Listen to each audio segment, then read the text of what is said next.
is because if this court allows this kind of behavior to go on and allows DAs across the state by its order to engage in these kinds of activities, the entire public confidence in the system will be shot.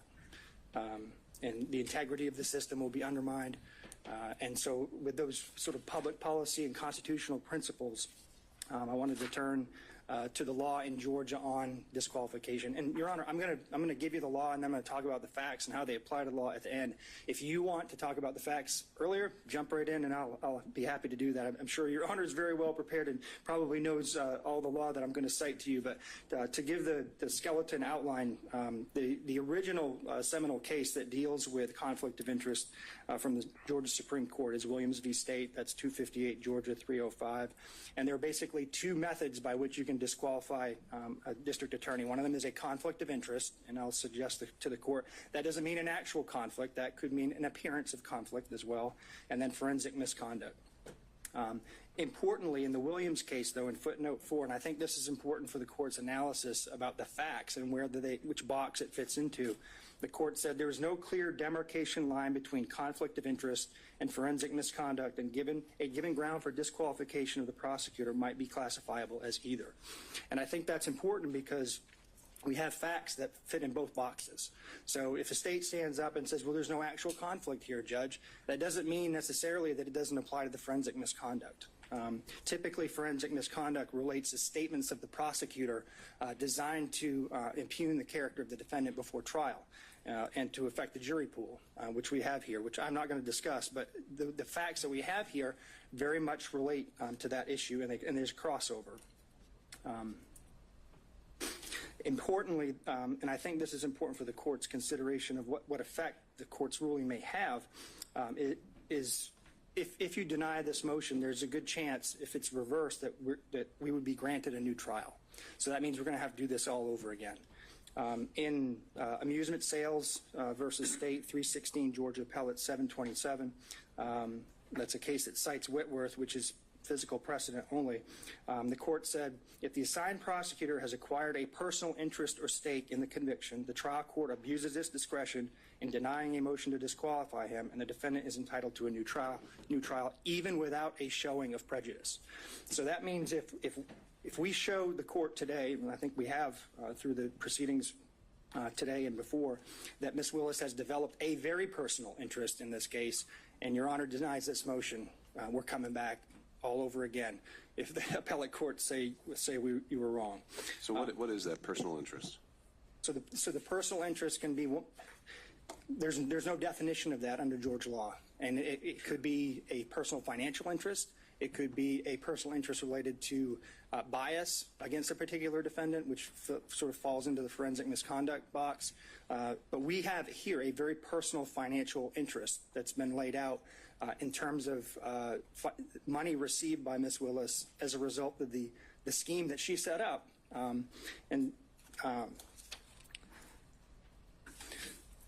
But to get to the issue of the personal interest in the context of an appearance, I think that's important. I do want to suggest to the court that there are a number of cases that post-date this actual conflict of interest language that's suggested in some of the cases from the 90s, that you have to pay attention to what this looks like to the public. And I agree with all of the law, and I'm sure the state's going to stand up here and say it can't be a speculative or a conjectural type of personal interest. We don't have that here. We have something very concrete. And as Judge McBurney put it, actual and palpable, not speculative and remote. That's exactly what we have here. We've demonstrated through the testimony of the witnesses, some of whom impeached themselves, that we have a very personal interest. In the seminal United States court case that deals with prosecutorial impropriety is Young v. U.S. That's a 481 U.S. 787 case. In that case, it's the opportunity for conflicts to arise that created at least the appearance of impropriety.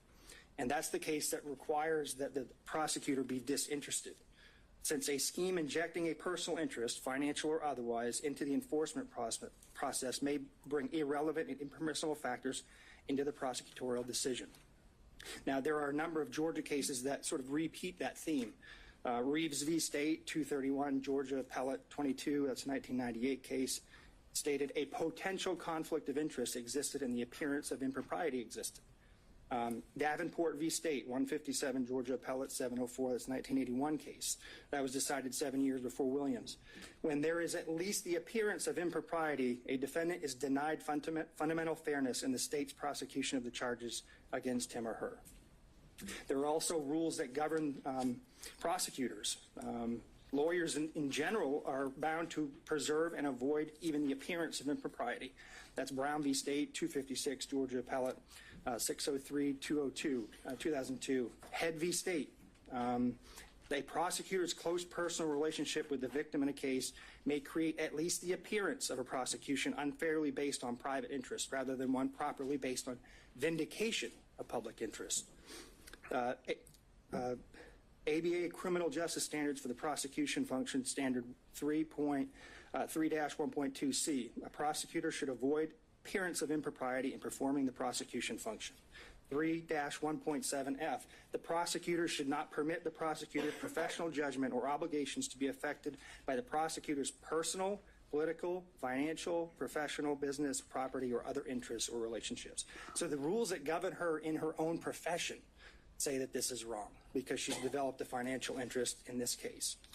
And at the very least, created the appearance of unfairness towards these defendants by setting up a relationship, a prosecutorial relationship with her boyfriend that she'd been dating for 2 years, according to the testimony. So before I move, Your Honor, to the specific facts, you asked, what's personal interest, and I think, frankly, as I was trying to figure this out, I think you know it when you see it. It's just like in the concurrence in Jacobellis versus State of Ohio, Supreme Court case from 1964, Justice Stewart, in his concurrent opinion, said, I know it when I see it, talking about obscenity. I think you know it when you see it. I think there's enough facts in front of you that you know it when you see it. And so I think that governing principle helps enlighten some of the facts here. And also, I think it's not just financial. In McLaughlin v. State, I think the court's very familiar with that case, 295, Georgia 609, 2014. The Supreme Court essentially said that because the acting DA had become a witness in the case and developed a personal interest in the case due to his daughter's relationship with the victim, that he was disqualified. And because he was disqualified, his entire office was disqualified. So turning to the facts of the case, Your Honor, I think I've got, my role is 20 minutes, so I've got about 8 minutes left. So why the relationship, why did we spend so much time on a relationship between these two people? We frankly couldn't care less if they had a personal relationship outside of work. That is not what the issue is here. The issue is that they began this relationship in 2019. They were dating for 2 years, and then she awarded him a contract where public money, either from Fulton County or the state of Georgia, ended up in his pockets. That decision alone was improper. But what's even more improper is that then she and he used that money to go on personal vacations and trips. If Your Honor will remember, Exhibits 9, 11, and 12 dealt with the expenditures by Wade on trips. If you do the math on that, if you look at what he spent, and then you look at the testimony about what was paid back by Willis, because the cash reimbursement theory, I'll talk about in a second, but if you do the math on what he actually paid for it and what they testified she paid back in cash, you still have over $9,200, $9,200 and $9,247 to be exact, is the amount of money they cannot account for in their testimony. And as Your Honor will remember, there was no mention of cash in Mr. Wade's affidavit when the best and first opportunity to raise that issue would have come up is when the state filed their response in his affidavit. That is nowhere to be found in there. The first time we heard about cash was here in this courtroom. And so I think So she's received a personal financial benefit of over $9,200 in this case that she can't account for, and the state can't account for. And the reason we can't account for it is because they came up with a cash theory. Cash theory only raises. Before we get into that, let me ask you this. Let's say let's say the theory wasn't even there that they had paid it back or that there had been any exchange. Should there first be a consideration of a materiality requirement? No. Have you seen that in this jurisdiction? It's not in this jurisdiction. Have you seen that in any other jurisdiction? I haven't seen that, Judge. And if it was $6, that would still be improper. Would it be improper where it's a per se disqualification if someone, buys their boss a stick of gum? Is that per se disqualifying because there's no materiality requirement? Well, no, I don't disagree that it may not meet a materiality requirement, but it's a personal benefit. I won't say that giving a pack of gum is just justification for disqualifying a district attorney. I think that's part of the issue, Judge. I think it's a fact-based inquiry by you. So there's a continuum involved here. Yeah, but I think the continuum involves you looking at whether or not, in the grand scheme of things, it violates the Constitution, and whether or not there's an appearance of a conflict, and the appearance suggests that she actually received a benefit, and we know that she did. They admitted it. We don't have to speculate about that. They said that she said she got a benefit, and she said she paid back certain amounts. In that regard, Your Honor, I don't know, would $100 be enough? Would $200 be enough? I think you have to look at it globally and consider all of the witnesses, consider all of the facts, consider the credibility of the witnesses, frankly. Right. I mean, Your Honor sat here and watched everybody, so I haven't spent a lot of time going into the specific testimony because Your Honor is well aware of it. But you get to evaluate the credibility of the witnesses as a fact finder. And just from a legal perspective, though, you're saying we can't just say dollar amount, look no further. There has to be a totality of the circumstances analysis. I think it's fact specific, Judge. I don't really want you to pin me down on that because there's no law on it. I can't give you a straight answer because I haven't seen anything like that. And I think if we build a materiality requirement into the case law, then you're down a slippery slope then, because then it's going to be the appellate courts are going to be deciding, well, is $50 enough? Is $100 enough? So I think it's not necessarily the amount of the money. It's the fact that she received it, and it's not insignificant. And I don't think your order has to say because she received $9,200, she's disqualified. I think if we go back to the 20,000-foot level, what's the appearance here? Is this fairness to the defendants? Does it appear that she is interested in this prosecution, or does it appear that she's disinterested? She took the stand. You can tell she's not a disinterested person when it comes to this proceeding, but we also argue she's not a disinterested person when it comes to the prosecution as a whole. I'm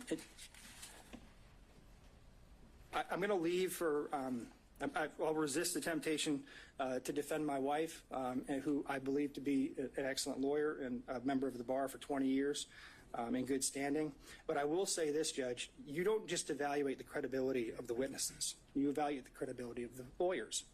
And Mr. Abadi stood up here in open court in front of national news and the national public and called her a liar. I need to address that for 1 minute.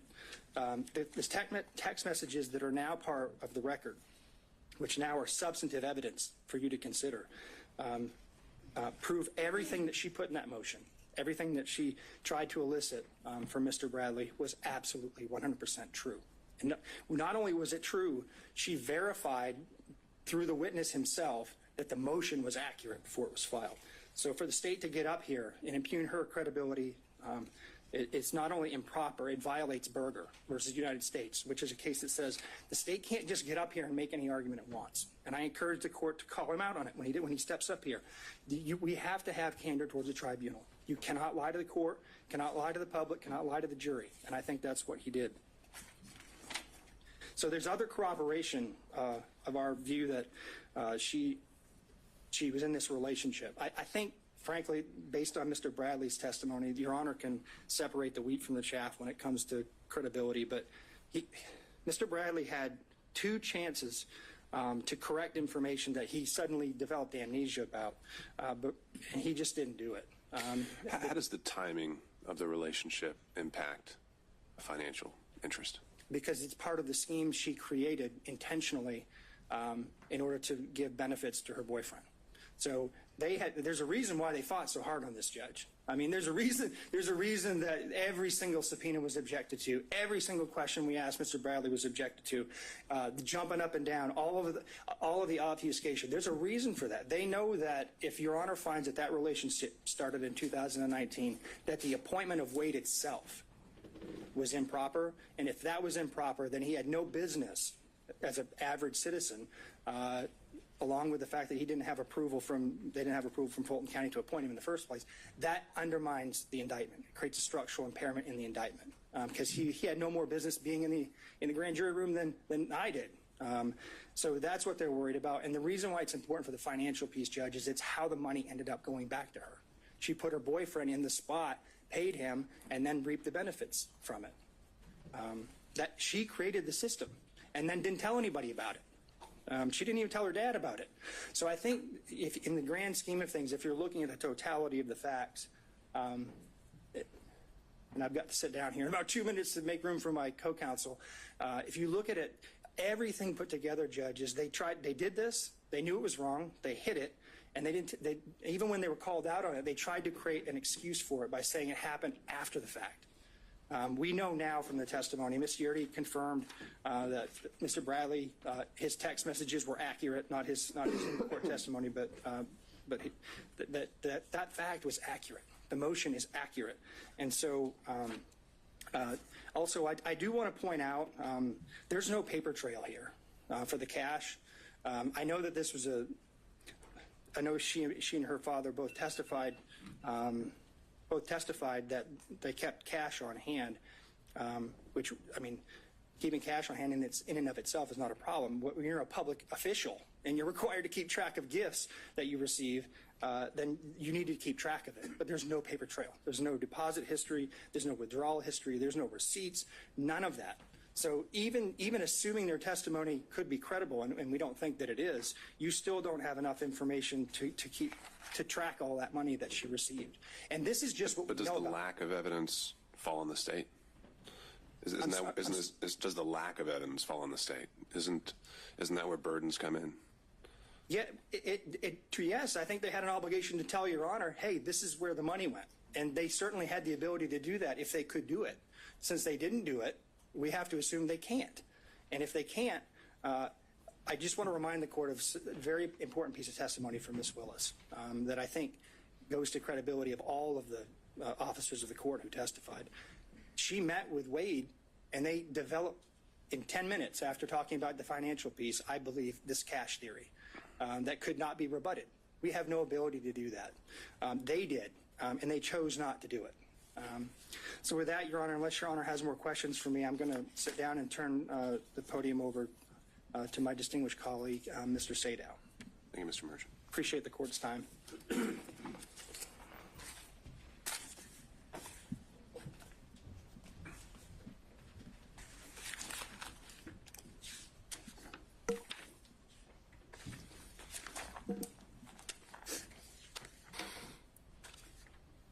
Good afternoon, Your Honor. I'm going to speak to what I would call a subset of forensic misconduct.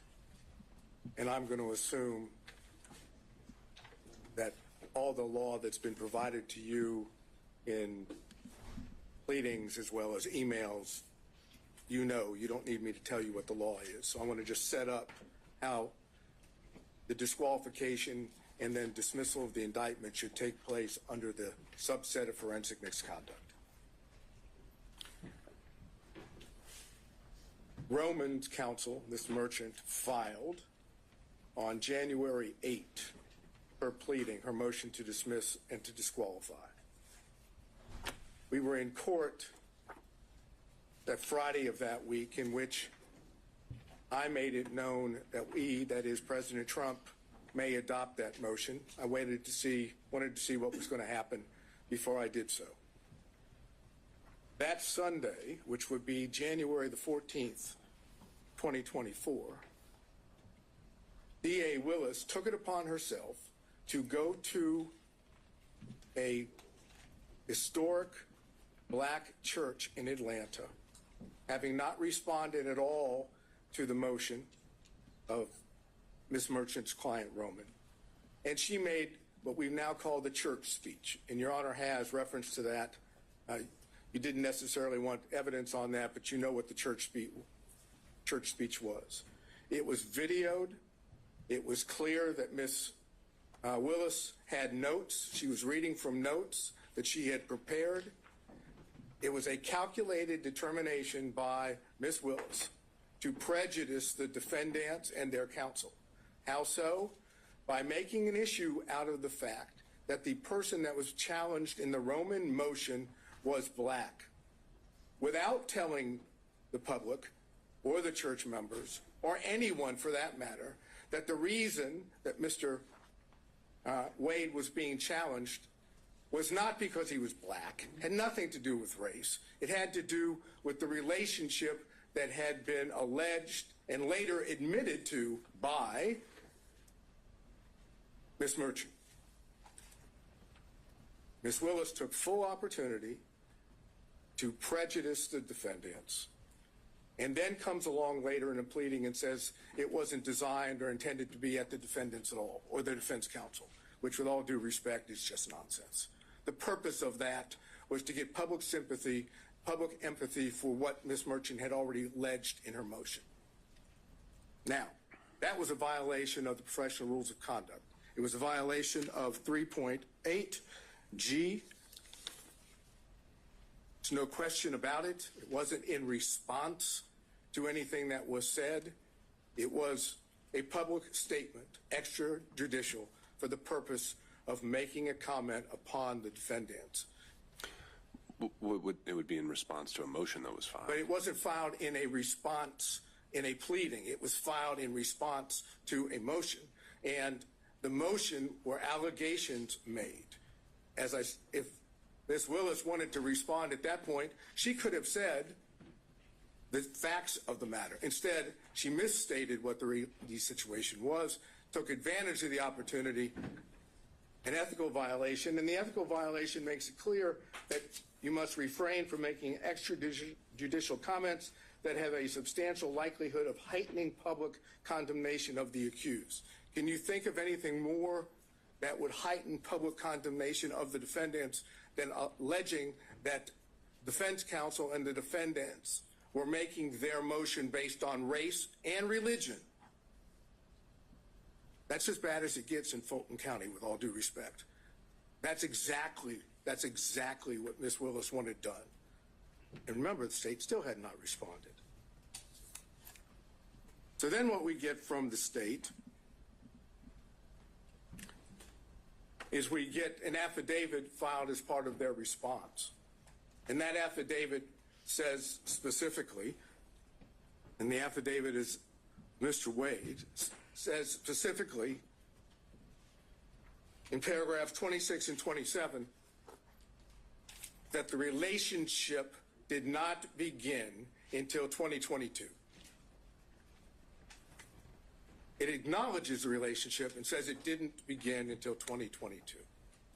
And the pleading that's filed, the state's pleading in response, indicates not exactly that, but it says there was no relationship as of November 1 of 2021, and that's on page 7.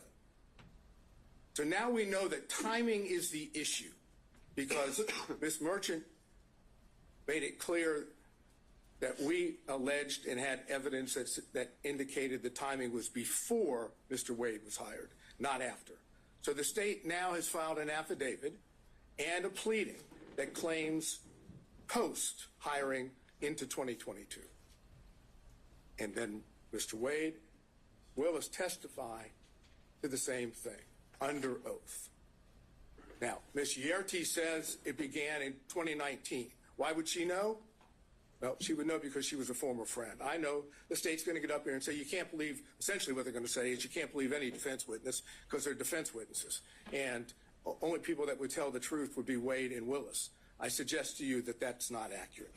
I suggest that the testimony that Mr. Wade gave and Ms. Willis gave, and I'm specifically dealing now with the timing issue, without getting into anything else, that brought forth a true concern about their truthfulness in being what is required of a lawyer in this state, which is candor toward the tribunal. And that's 3.3 of the professional rules.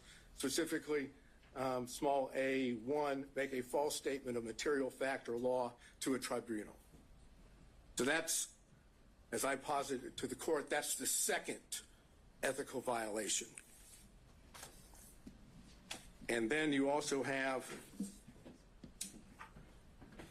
8.4 of the professional rules. It says it's a violation of the Georgia Rules of Professional Conduct for a lawyer to, and that's A4, engage in a professional conduct involving dishonesty, fraud, deceit, or misrepresentation. Now, do you have to find that Wade and Willis lied? No. What you need to be able to find is that there is a concern, a legitimate concern based on the evidence in this case about their truthfulness. A legitimate concern about the truthfulness, which equates to an appearance of impropriety. Because once you have the appearance of impropriety under forensic misconduct, the law in Georgia is clear, that's enough to disqualify. So, why should you find there's a concern with their truthfulness? ERT is the first one. You have that testimony. But then we go to what is the most obvious indication that Willis and Wade were not truthful on the point of timing, and that's Bradley. Defense Exhibit 26 came into evidence. Defense Exhibit 26 comes in and says, and you know I went into this the last hearing. It says that on January the 5th, 2024, at approximately 9:49 a.m., there's text messages that are exchanged between Ms. Merchant and Mr. Bradley. And the text messages go like, just date, and that's from Ms. Merchant. Ms. Merchant says, do you think it started before she hired him? Bradley, who we now know from Defense Exhibit 39, has been texting with Ms. Merchant for a number of months. This is not the first time. This is months within the communications between the two. Mr. Bradley says, absolutely. Now, absolutely is not a speculative word. That's not speculation. That's a definitive statement.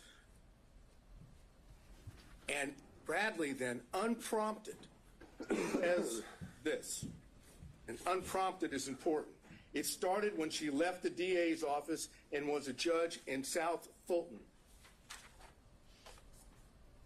It goes on, Ms. Merchant says, she liked it started when she left the DA's office with the appropriate emoji or whatever one would call it to say it was liked. And then Mr. Bradley said they met at the municipal court CLE conference. Again, unprompted. He's now definitively telling Ms. Merchant when this relationship started. Ms. Merchant says, that's what I figured when he was married. And then Ms. Merchant says, and we're now talking about a couple hours later, she texts and says, upon information and relief, Willis and Wade met while both were serving as magistrate judges and began a romantic relationship at that time. And Mr. Bradley responds, no, municipal court. Thank you. Doesn't say it didn't start then. He doesn't suggest that she's wrong other than magistrate court municipal. Now we have that, and it's in evidence. And what does Bradley do? He knows that he's put himself in a position that if he testifies truthfully on the witness stand, Your Honor is in a position to be able to find, if you choose to, that both Willis and Wade lied. So what does Bradley do? Look, you were an assistant U.S. attorney. You know how this works when you have witnesses in this situation. Mr. Bradley did everything he could possibly do to evade answering questions. No recollection, couldn't remember, it was speculation. Anything he could possibly say that would cause, Your Honor, not to believe that Bradley knew when this relationship started. I suggest they were clear-cut lies. And the truth is in Defense Exhibit 26. And so if we take that view, that he thoroughly impeached himself, that he did not give truthful conduct, what's left standing? Generally, you would see someone who's impeached, perhaps we have some kind of core that you could point back to and say, that's the time he was telling the truth. In these text messages, is it ever definitively shown how he knew this and that he actually did know it, other than in just a assertion outright? Absolutely.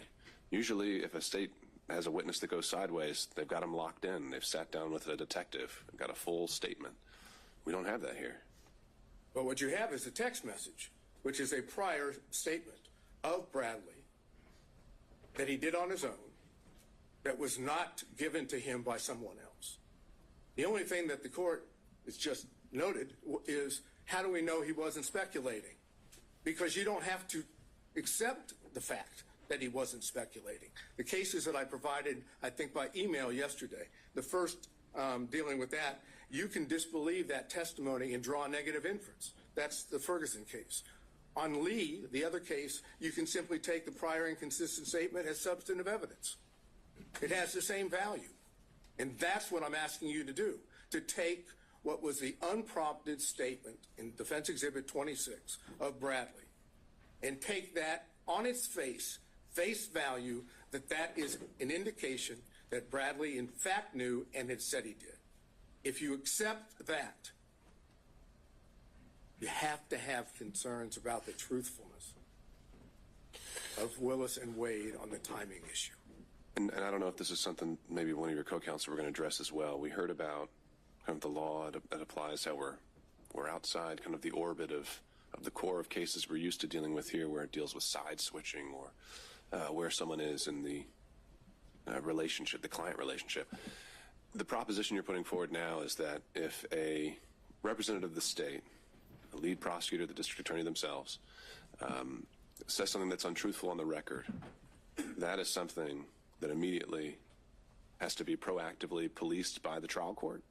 Is basically what I'm getting at is, where in the law do we find the remedy to an untruthful statement? Generally, we send you down the street to the bar, right? And that's why I gave you the cases of Registe and Edwards yesterday. While those aren't prosecutorial cases or dealing with prosecutors, they deal with counsel. And in both those cases, the trial judge found ethical violations on the part of defense counsel, or potential ethical violations. Went through the ethical violations and said, based on that, you're disqualified. You cannot be the attorney of record in this case. What's good for the goose is good for the gander. If defense counsel can be kicked off of a case because of ethical violations, I suggest the same thing can happen for prosecutors when the ethical violations deal with truthfulness, candor to the court, extrajudicial statements. Those are the things that this court can rely upon and say, based on those, again, I find an appearance of impropriety. Where would be the limiting principle? The district attorney signs every indictment assigned to this courtroom. No. Does that mean she's off every case? No, it would be when the... If I found that she's untruthful, is that what you're kind of suggesting, though? You don't have to find, again, I'm not saying you have to find she was untruthful or that Wade was untruthful. You don't have to make a finding of fact that they lied. All you have to do is make a finding of fact that you have genuine, legitimate concerns about their credibility, about their truthfulness. And once you find that, then you can apply Registe and Edwards. Well, but it's the same principle, though. If I have genuine concerns about her truthfulness on a particular occasion, how do those not spill over into every criminal case a district attorney brings? Well, it's because she testified under oath, and so did Mr. Wade. They didn't have to testify falsely. They could have testified truthfully. They could have indicated that the relationship, the timing, was in fact before Mr. Wade was hired. They chose not to. And in that sense, that dishonesty, that constitutes a violation of their ethical responsibilities. This is not signing an indictment. This is not filing a pleading in which both sides have their own positions. This is a requirement that every witness has to tell the truth under oath. And if they don't tell the truth under oath, or there's a significant concern about their credibility, then they're violating their ethical rules. And as anyone will tell you, as Your Honor already knew from when you were a prosecutor, prosecutors are held to a higher standard. They're the ones that are supposed to be seeking justice. They don't have a particular, they're supposed to be disinterested. When you have the lead prosecutor and the DA giving what I suggest to you is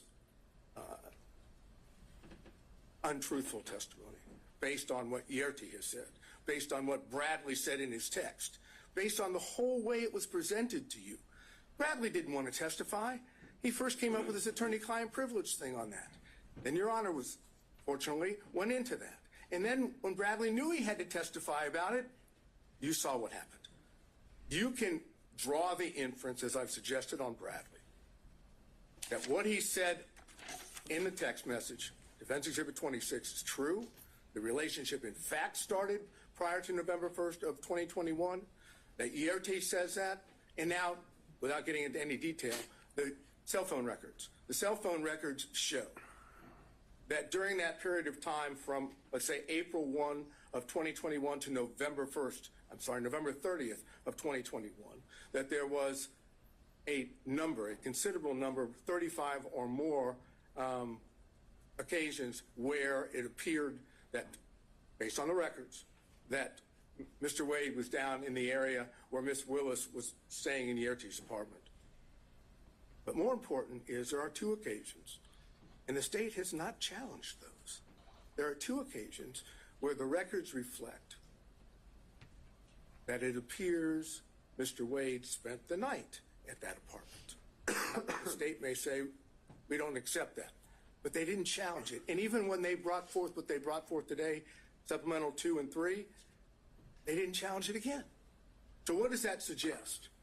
That's corroborating evidence of what Yerty had said, of what Bradley said in his text message. It's also impeachment evidence as to what Wade and Willis said about how many times. Is that a significant, in terms of just the times? Didn't Mr. Wade testify that he was there at least 10 times during that time frame? You've now found 35. Well, minimum of 35. Okay. But never overnight. He said he never spent overnight. Put that to the side, though, just in terms of the fact that he did say he'd been over there, that he'd visited the place, and I would presume he wasn't obviously keeping a very good accounting of it, but that wasn't something that was entirely denied. If you're asking me, do we win on the point that he said more than 10 or around 10 and we say 35, do we win on that point? Sure. No. Okay. It's not determined. The overnight rate might raise some more concerns. Understood. Yeah, it does. And that's the reason why we highlighted it in the affidavit of Mr. Middlestadt, because that is suggestive that they were not being honest to the court.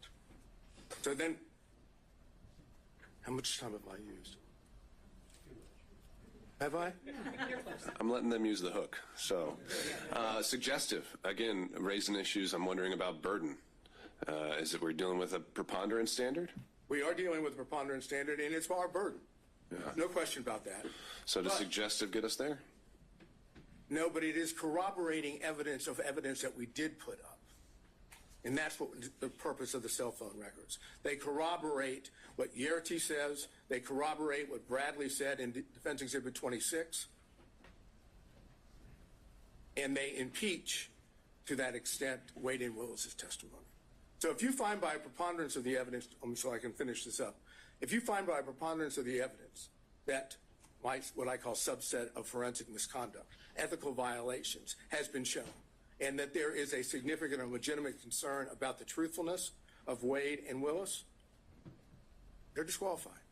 Now, obviously, factual findings are yours, but the law allows you to do that. You don't have to do it through an actual conflict. That's the other side of the equation. And that's what I've argued, and I think that's what Mr. Gibbons can argue. Before I let you go, though, this is an interesting classification. You're saying forensic conduct isn't just commenting publicly about the case indicating guilt. You're saying forensic conduct is just anything a district attorney says falls into that box? No.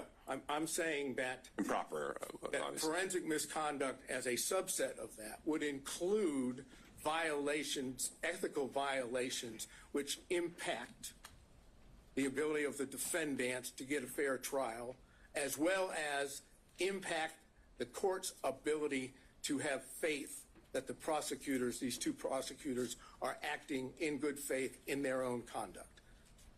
Same idea dealing with, as I said, defense counsel in the two cases I mentioned. Ethical violations can give rise to disqualification, and I suggest we have that here. All right. Thank you, Mr. Sato. Thank you. Where's the shot clock when you need it? Right there. Your Honor, I want to address very directly here. What we have is a systematic, continuous pattern, a calculated plan, evidencing a design to prejudice the defendants in this case, in the minds of the jurors. This is what we have seen. This isn't the problem that the district attorney has.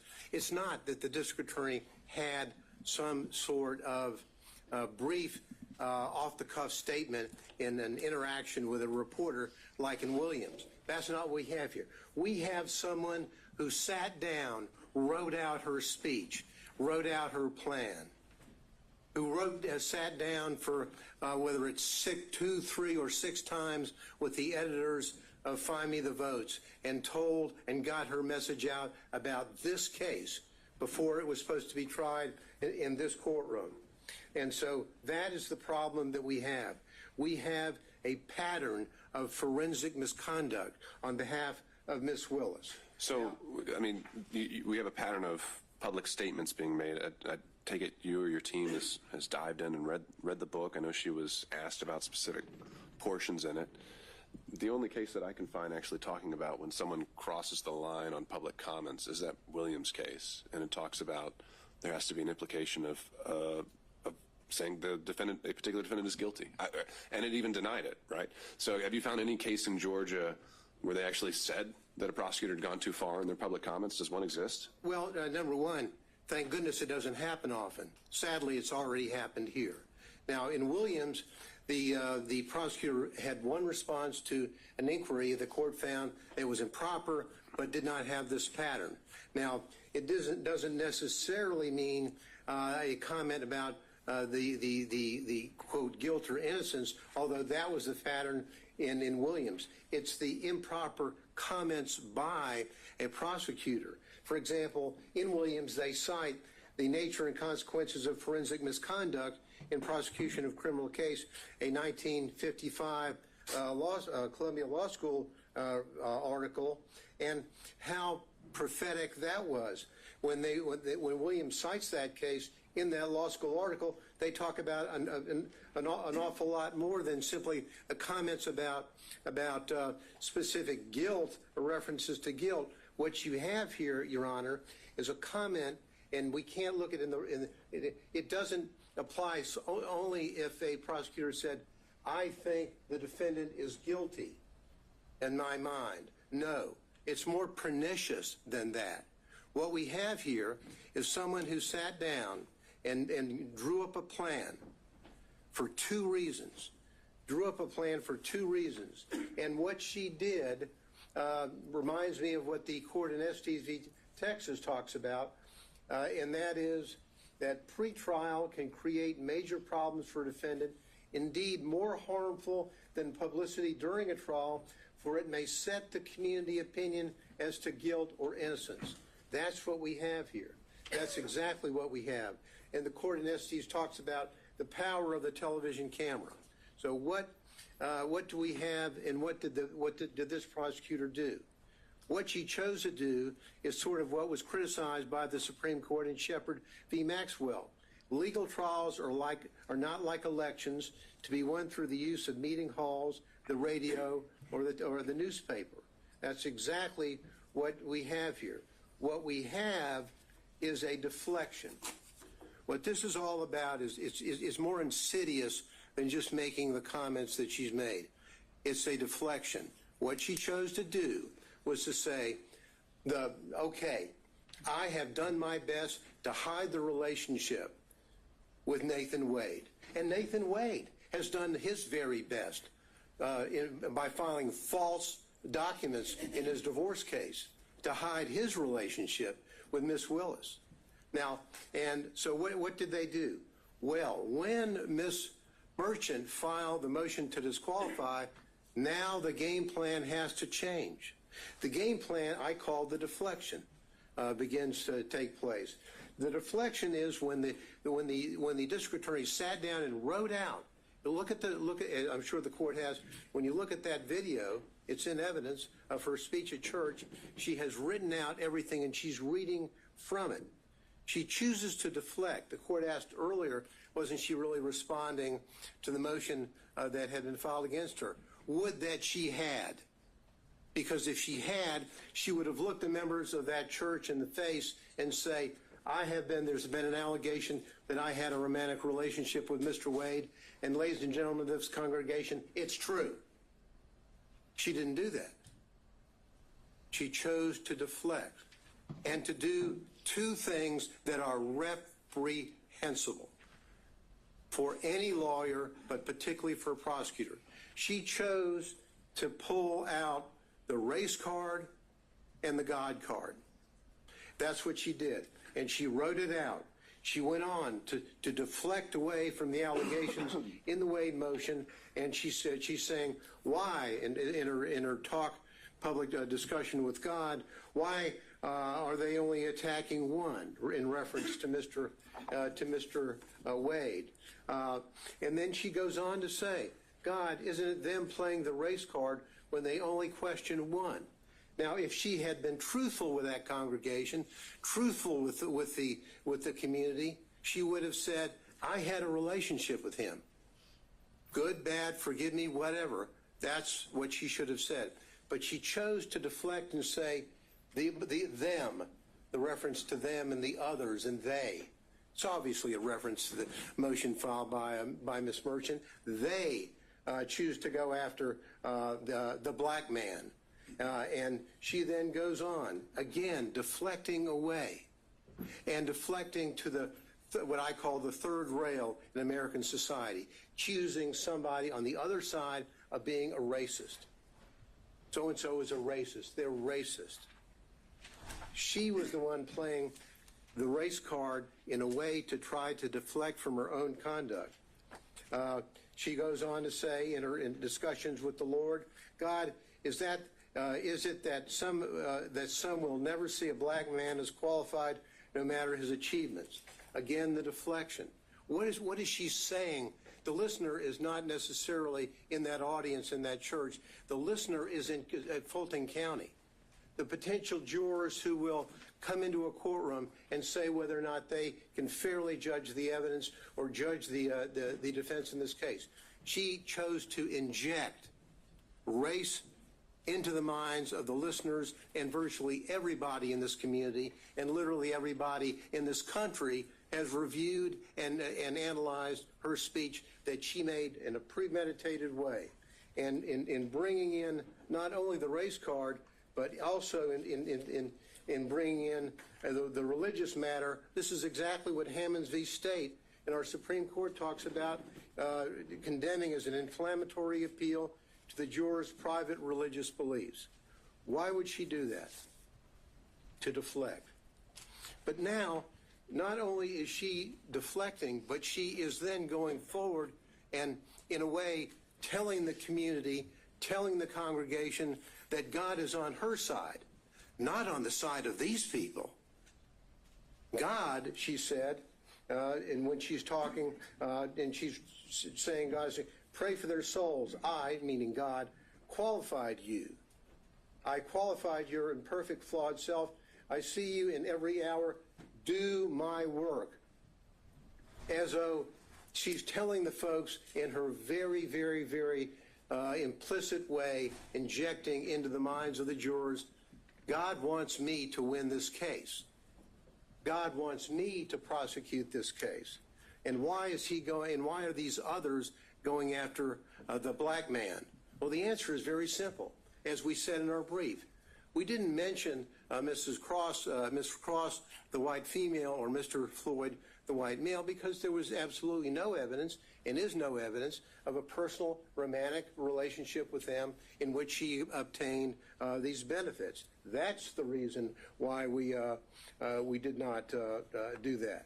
So she goes forward with her with the deflections, that's exactly what she does when she goes forward and she talks about a planned interviews time and time again with authors of a book, Find Me the Votes, where she's talking about a case that's going to be tried in this courtroom. It's reprehensible. So in that specific, instance, setting aside the fact that she was willing to go on the record before a case had even reached the jury, what specific statements from that book do you contend cross the line? Well, for example, she's saying, she goes on to talk about all the calls that she gets from people calling her racial terms. All the calls are racist. What she's trying to do, and I think there's a reference in there to MAGA people, whatever. In that, what she's really saying is that those people calling me up and making those claims or those horrible racial slurs to me are really people on their side of the fence. That's what she's doing. And there's no reason, Your Honor, ever for a prosecutor to sit down and go forward with this kind of interview. She did it in Find the Votes. But then what really happened here is this hiding of the relationship. Because in hiding the relationship, they have done such a good job. Mr. Wade filed false documents in his divorce case when on May the 23rd, May of 2023, talking about, have you ever had sexual relations with a person during the course of the marriage or including the period of separation? He's still married. He doesn't have a divorce decree, but his answer is none. Then he's asked whether or not on any occasions he's entertained or been entertained by someone, a woman, a member of the opposite sex, in this case a woman, from the date of the marriage to the present, talking about place and time and all that. What is the answer? None. Why does he do that? He does that because he doesn't want to tell about the relationship that he has with Miss Willis and the benefits that he has gotten and that he gave to her. That's exact. And what these answers are absolutely reprehensible. That a member of the State Bar of Georgia would file these answers that are inaccurate. What does Miss Wade do? Miss Willis do? Miss Willis, on her financial report, on whether or not she has gotten anything of $100 or more in value from a prohibited source. The court asked earlier about what a threshold might be. Well, for the financial report, it's $100. That's it. She doesn't report any of all of the benefits that she received from Mr. Wade. All the trips, all the entertainment, all the 3 nights in the luxury suite in Aruba. All of that. None of that is here. And they say, oh, well, maybe it all balanced out, even though I can't prove it with the cash. Well, that's like saying, did I give the court a Christmas present? Well, maybe I gave the court a Christmas present, and the court gave me one back. If the court has to fill out a form whether you got a Christmas present from anybody, you say, I got one from Mr. Gillen. You don't say, nah, well, I gave him one back, so it really evens out. They're false reports. And because they're false, what they had to do is they had to say, uh-oh, Ms. Merchant has caught us. And so what we're going to do is we're going to get, in our response, we're going to get Mr. Wade to file a false declaration, which he does. His declaration in this case is false. And the evidence showing that that is false as it relates to the timing, and the court asked earlier, why does it matter, if the relationship was before or after November 1, 2021? The answer is they think it's important, and frankly, I do too. Because when she's hiring somebody and she's not telling the people who are going to be paying the tab up to $700,000, hey, I just hired my boyfriend who's taking me on trips to the Caribbean and taking me down to Aruba and taking me to California. Hope you don't mind. No disclosure whatsoever. And the money flows off. But because they got caught, they then commit what I think is an additional component of forensic misconduct, and that is fraud on this court. When they filed that affidavit, and now it's been proven, I think, beyond virtually any doubt, any doubt that the relationship occurred prior to November 1, 2021, and the benefits that were there. And we don't have to run around. And I love we've got all the records showing from Mr. Wade about the payment for these trips, for the cruises, for the flights, all this stuff. What's the only way is they sat around and met together before they testified and came up with their story. What's the only way that they can save themselves? Pay no attention to the records.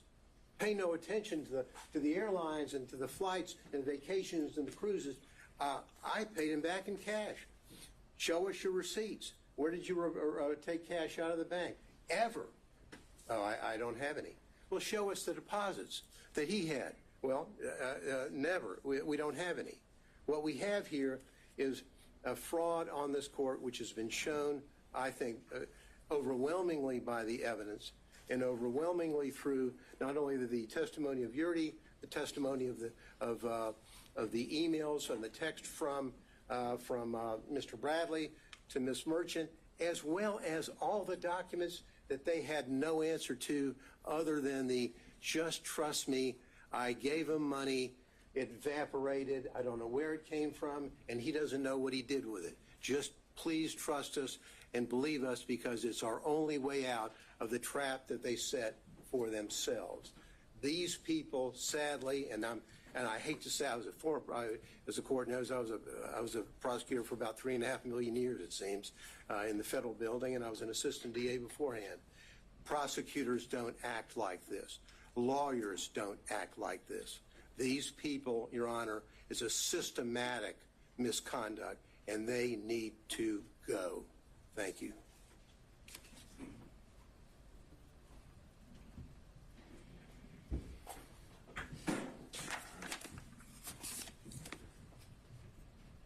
Your Honor, I'm going to cover a few factual details without overly rehashing what has already been said.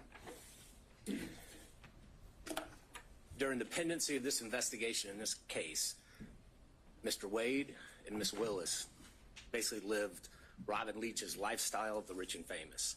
And they did this riding on the backs of the defendants in this case, funded by the taxpayers of Fulton County and the state of Georgia, with the money that was paid to Mr. Wade through the contract that Ms. Willis got him. That money flow, that is the personal interest that you asked about. She was personally benefiting from the position, from the job, from the scope of the investigation, from the scope of the indictment, and how they conducted it. And we know this, we know from the records that have been submitted before the court that Mr. Wade paid at least $17,095 towards this relationship. That does not even include the various dinners, the day trips that both Wade and Willis admitted to, so that number is likely even higher. We know from the documents that Ms. Willis only paid $1,394 for an airline ticket. We know from Ms. Yurdi, who was pretty much uncontested, there was no evidence presented by the state disputing her time frame, that relationship started in 2019. She saw them kissing, she saw them hugging. Now, whether or not they had sex before January of 2022, I do not know. They admitted sometime in early 2022, and I found it curious that they both, Wade and Willis, just went straight to the sex. So maybe that's when they started having sex. I do not know. But the relationship predated that. And their combined and overly suggestive focus on that is a red herring to this court and to the defense, that that's what they want you to focus on. They want you to ignore all the evidence that the relationship predated that. The relationship started in 2019. The relationship continued through 2020. The relationship continued through 2021. Looking at the cell phone communications, just in the first 11 months of 2021, over 2,000 calls, almost 9,800 texts. You know, I don't even think love-struck teenagers communicate that much. The November 29th and November 30th escapade, phone call from Ms. Willis between Mr. Willis and Mr. Wade, 11:32 that night. Shortly after midnight, the phone starts traveling down from where Mr. Wade lives and ends up where Ms. Willis is staying, and he's there until roughly 4:55 a.m. None of the excuses, none of the explanations that Mr. Wade gave go into the Porsche experience, go into dinner, go into the airport. None of that explains that. I'm pretty sure the Porsche experience isn't open in the middle of the night. I'm pretty sure that there weren't any restaurants that he drove 30 to 45 minutes to go eat at in the middle of the night right after he talked to Ms. Willis. Teenagers have a name for those kind of calls and those kind of escapades. I won't go into it. But the documentary evidence, the objective evidence, undercuts everything that both Wade and Willis said. When you look at Miss Yurdy, again, she unequivocally said that relationship began in 2019. She saw physical evidence of a romantic relationship. Mr. Bradley, in the text messages, which are substantive evidence, said that that relationship began in 2019. Again, his January, temporary amnesia that somehow was triggered temporarily after Gabe Banks called him, we can question that. But we do have statements from him that specifically said that relationship predated Mr. Wade's appointment by Miss Willis. You asked, well, in Mr. Wade, you asked what the materiality would be. How much is enough? Well, clearly 17,000 is enough. But Fulton County has told us, has told Mrs. Willis what the materiality is. It's $100 in a year. She twice signed declarations, certifications that she did not receive any gifts. And even under her strained explanation, there were monies, there were gifts, there were dinners, there were excess contributions flowing her way that exceeded $100. Her explanation, well, I just paid it in cash. That just does not stand to reason. It does not hold up to the light of truth. Anyone that has ever been in a money laundering trial, a forfeiture trial, if that's the explanation we give the state, they laugh. Oh, I just gave cash. I have no records for it. I have no source for it. The only thing that she could say that was a source for the money, because at times she said she was down to $500 to $1,000. The only explanation she had is, well, sometimes I go to Publix and I may get an extra $50. That shows up on your debit card or your credit card. Did they bring those records in? No. Did they bring her bank accounts in? No. Did they bring any documentary evidence in? No, they did not. And why is that important, Judge? Yes, the burden is ours. But under OCGA 24-14-22, if a party has evidence in such party's power and within such party's reach, by which he or she may repel a claim, and they had that power, Ms. Willis had that power, Mr. Wade had that power, that they can repel the claim that we have made against them, but they admit to produce it, or if they produce weaker evidence, then you, as the fact finder, Judge, it is in your power to disregard that, and a presumption arises that that documentary evidence that is in their possession that they failed to produce supports our claim. And that is something that the state relies on regularly in criminal trials. And that is something that the court should rely on in this case when formulating its factual findings.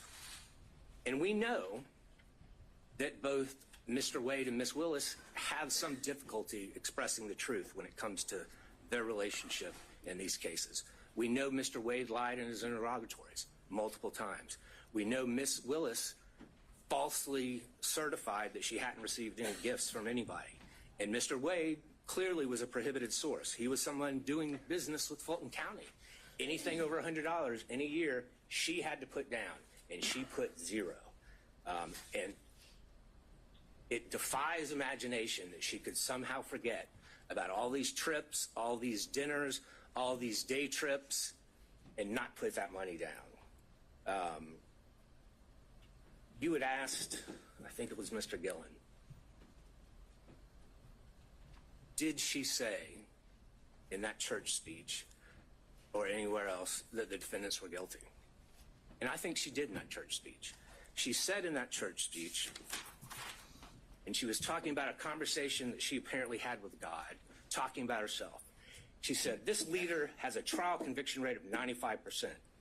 She said, the trial team this leader put together has a conviction rate of 95%. I do not see how anyone, and I think that was purposefully intended by Ms. Willis, I do not see how anyone can listen to those two statements and not take that Ms. Willis is telling everyone in that church and everyone that's going to hear that in the media afterwards that these defendants are guilty. That is what she was saying. She is a prosecutor. She's familiar with the U.S. v. Berger. Every single attorney that's ever been a prosecutor is familiar with the dictates of that U.S. Supreme Court case. That is a foul blow. That is improper, and she violated pretty much every tenet a prosecutor must abide by to seek truth and justice in a particular case. So, Judge, when you're looking at this, the uncontroverted evidence shows that they had a relationship prior. The uncontroverted evidence shows that Mr. Wade lavishly spent on Ms. Willis. The uncontroverted evidence shows that the money that he was spending on Ms. Willis came from this contract that he had.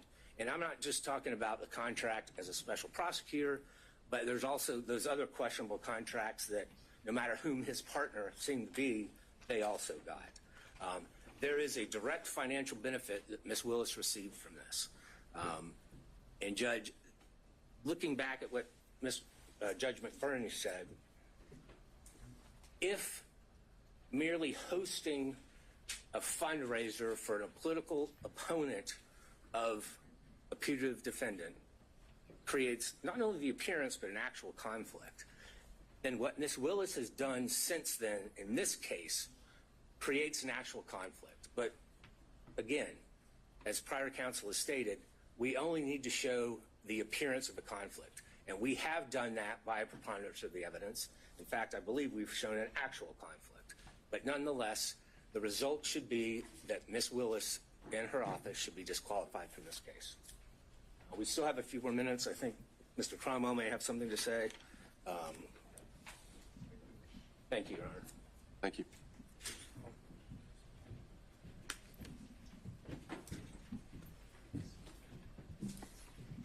Good afternoon, Your Honor. Yeah. Harry McDougald for Mr. Clark. I'm going to talk further about conflicts, and I'm going to assume the most difficult standard for us to meet, which is actual conflict. But before I begin that, I want to add just a little bit to what has already been said about the standards that apply to prosecutors. Our appellate courts have said often the administration of the law, and especially that of the criminal law, should, like Caesar's wife, be above suspicion and should be free from all temptation, bias, or prejudice so far as it is possible for our courts to accomplish it. The first occurrence of that I can find is Nichols v. State more than 100 years ago, 1915. The most recent, Registe v. State in the Supreme Court in 2010, although they don't refer to Caesar's wife. That requirement is also embedded in the prosecutor's statutory oath, 15-18-2, which requires impartially and without fear or favor discharge my duties as district attorney and take only my lawful compensation, so help me God. The general rule on conflicts of interest for lawyers is in Rule of Professional Conduct 1.7. And we all know, it's all drummed into us, that we cannot have a conflict of interest. And if we do, we have to withdraw or we will be disqualified. The basic idea is that a conflict of interest impairs the lawyer's independent professional judgment. That's the test of a conflict and whether it can be waived and whether it's disqualifying. And that conflict is not just financial. It can be any conflict that impairs your independent professional judgment, and you see that in McLaughlin v. Payne. The court asked what was a personal interest for purposes of disqualification. It's anything that impairs professional judgment. That's reflected in the ABA standards that were quoted by Mr. Merchant, which list the prosecutor's personal, political, financial, professional, business, property, or other interests or relationships. And that's really embedded in the prosecutor's oath to act impartially. And the earlier disqualification order by Judge McBurney was based on political interests, not financial. What my colleagues have described as forensic misconduct is also cognizable as a conflict of interest based on that footnote in the Williams case. The root of all of the problems that we see in this court right now is a conflict of interest arising from their individual personal interests in perpetuating and concealing their relationship. That's the original sin from which all of the other problems flow. There are 6 different actual conflicts of interest in this case, any one of which warrants disqualification, but collectively, practically compelling. First, the financial conflict that's already been covered. Second, the personal ambition, political ambition. Third, there's a dovetailed or complementary pattern of deceit and concealment of the relationship and the money. Fourth, the speech at the church. Fifth, the motion for protective order that the DA filed in Mr. Wade's divorce case. Sixth, the way the state has conducted the defense of this motion to disqualify, especially the hearing. On the financial piece, the court asked for a limiting principle and asked about materiality. The limiting principle is whatever impairs the independent professional judgment of the lawyer. That is applied routinely. We have a county code section that flatly prohibits gifts from contractors, period. We have, by analogy, the federal bribery statute, which has a threshold of $5,000, 18 U.S.C. 666. The court asked about burdens and inferences. The court can draw a negative inference from the state's failure to produce evidence to support the invisible magic cash balancing theory based on State v. Thomas, 311 Georgia 407, particularly footnote 19. As to the timing question that the court asked about, there were 2 contracts for Mr. Wade executed after they acknowledged the relationship began, each one of them afflicted or conflicted under county and common law. The second conflict is her political ambition, for which he was previously chastised by Judge McBurney, and that's also present in this book. The inside flap of this book says that they were given, quote, exclusive access to thousands of secret documents, emails, text messages, and audio recordings. The court has twice denied defense motions to unseal special purpose grand jury materials. She helped herself to get the glory of this book. I introduced certified copies of a number of county code sections. I'm not going to walk through those, but I'll tell you why they matter. The stack of law from the state constitution down to the county ordinances imposes a regime on the DA under which she has 3 obligations. She has to go to the county commission to get approval to pay him like she did. She cannot accept gifts from a prohibited source. She has to disclose the gifts that she received. She evaded all of those requirements. Section 2-69 of the county code prohibits gifts from prohibited sources, which he was. There's no boyfriend exception. The disclosure forms The evidence is sufficient for you to find that her disclosure form for 2022 is false and that it is a false writing. That's an actual conflict of interest between her duty, legal duty of disclosure, her legal duty of candor as a prosecutor, and her private and personal interests in concealing the relationship, concealing the gifts, and keeping the gravy train rolling for as long as possible. His part in the pattern of concealment is the story you see in many divorce cases. The husband is hiding things from his wife. How much money he's making, the other woman, and what he's spending on the other woman. And he got on that stand, lied in his interrogatories, and then he got on the stand and he lied about lying in the interrogatories. And the lawyers for the DA's office, they just sat there and let him do it. They did nothing to correct obviously perjured testimony. In and of itself, that warrants disqualification of every one of them. The reason they lied and covered it up was to avoid the trouble they're in right now. That served their personal interests to the detriment of their public duties as prosecutors. The speech at the church. I want to focus on why she did that. Mr. Gillen talked about that. She did it to deflect attention from her own misconduct and that of Mr. Wade. She violated her public duty as a prosecutor to serve her personal interests and the personal interests of her boyfriend. That is a disqualifying conflict between her personal interests and her public duty that is actual, operational, and materialized, and it rests on undisputed facts. The next thing that she did that was a disqualifying conflict of interest was the emergency motion for protective order that she filed in the divorce. I filed a certified copy of that as Exhibit 37. She sought a protective order under the Apex Doctrine on the grounds that she's the DA. The whole filing is expressly predicated on her status as DA. In fact, she never lets you forget it. She says it 27 times in 12 pages. In that filing, speaking as DA, she said, the circumstances, quote, suggest that defendant Joycelyn Wade is using the legal process to harass and embarrass District Attorney Willis, and in doing so is obstructing and interfering with an ongoing criminal investigation.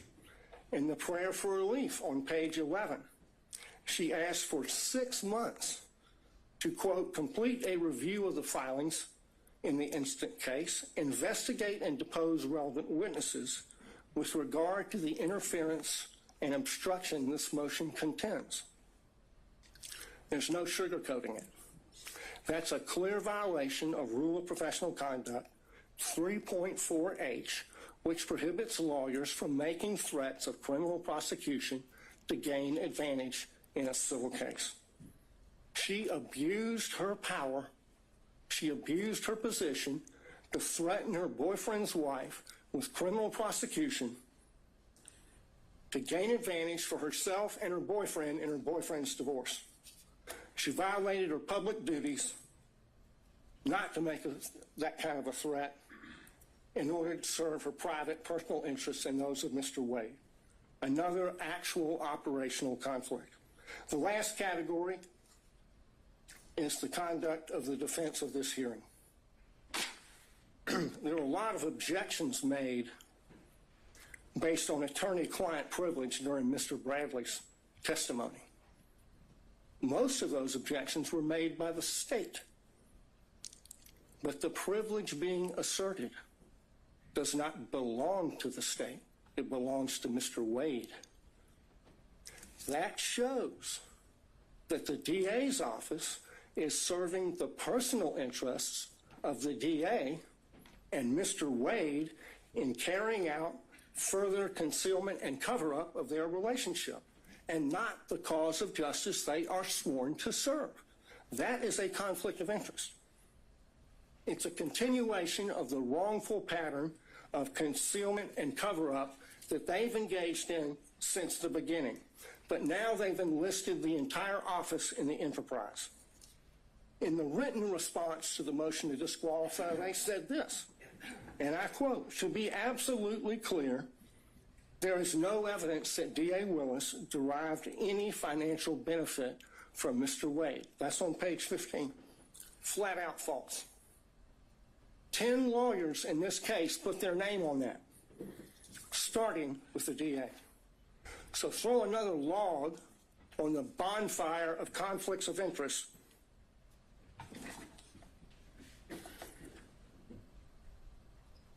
The problem here is the DA cannot distinguish between her personal interests and ambitions on the one hand and her public duties as a prosecutor on the other, and apparently neither can anyone else in their office.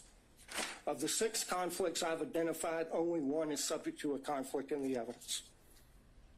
This is a case study in what happens when you operate under a conflict of interest.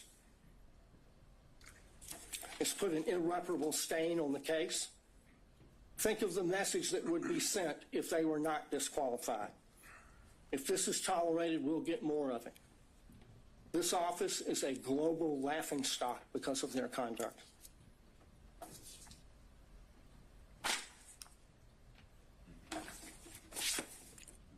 They should be disqualified and the case should be dismissed. Your Honor, there's not much oxygen left in the room. We delineated the times based on the whole presentation. Would Your Honor consider some time for us in rebuttal? No. Okay, well then, could I reserve what I had, 5 minutes for Sure, rebuttal? that's fine. All right, thank you, Your Honor. All right, let's take a quick 5, and we'll be back at 2:40-ish to hear from the state. Thank you.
or no?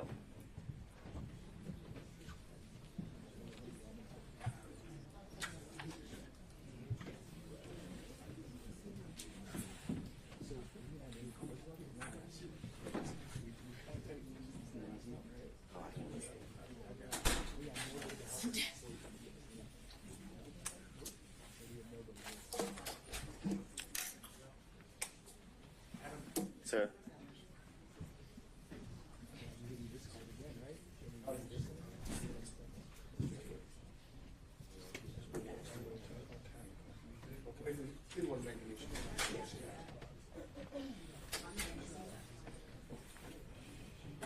Just me.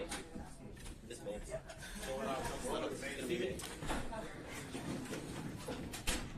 Just sit.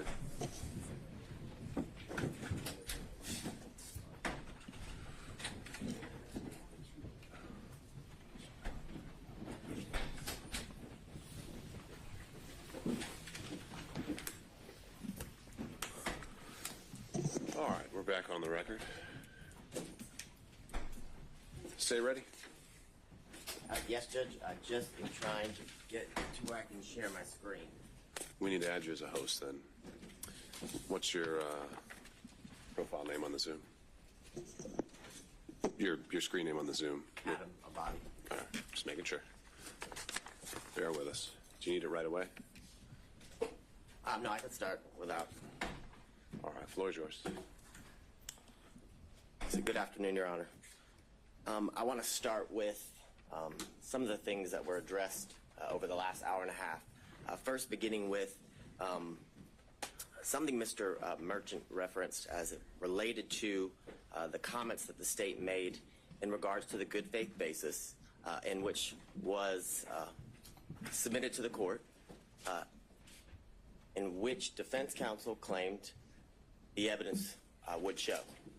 And I would strongly bring to the court's attention that the claims that were made were material misrepresentations.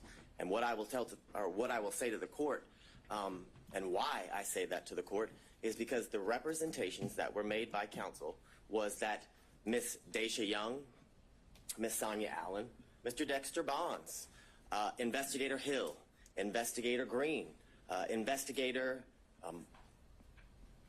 Ricks, all of these people would be called, and Mr. Bradley would be able to impeach their knowledge by saying that he specifically, in his presence or to him, said that Miss Willis and Mr. Wade were in a romantic relationship, and that Miss Willis and Mr. Wade were cohabitating, that they all knew that.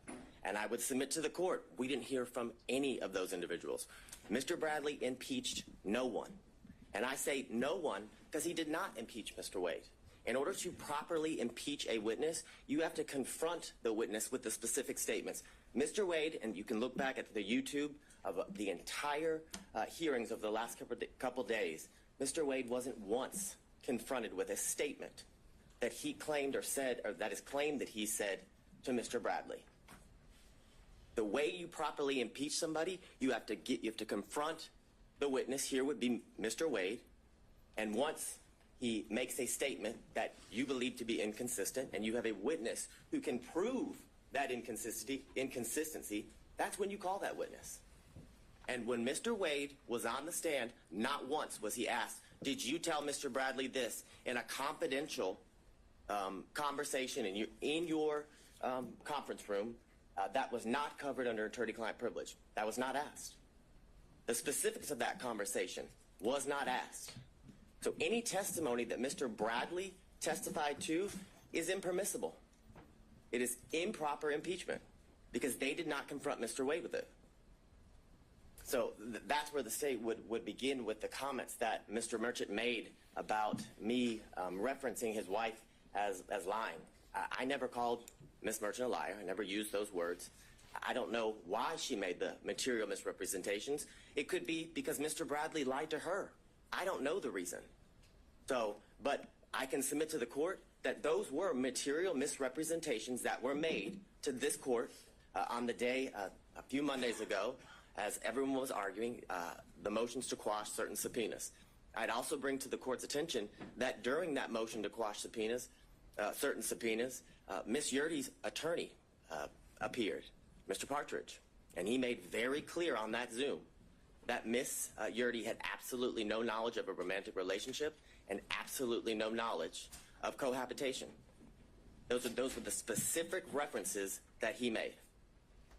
So what I would submit to the court is those are considered adoptive omissions that his client has made based on the statements he made because of the representations she made to him.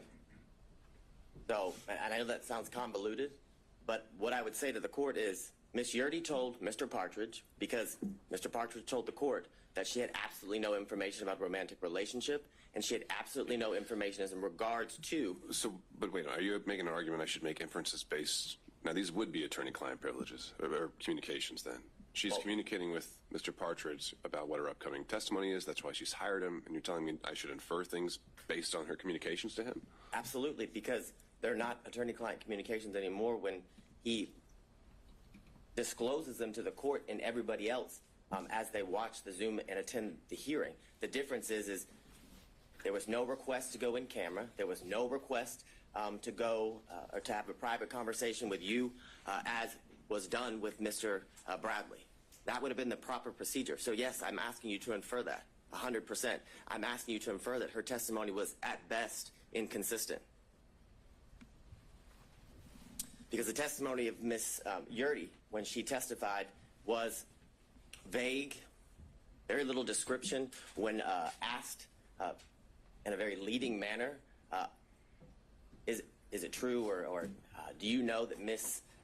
Willis and Mr. Wade were in a relationship from 2019 into the time you were fired, or excuse me, you were forced to resign from the district attorney's office in March of 2022? She said yes.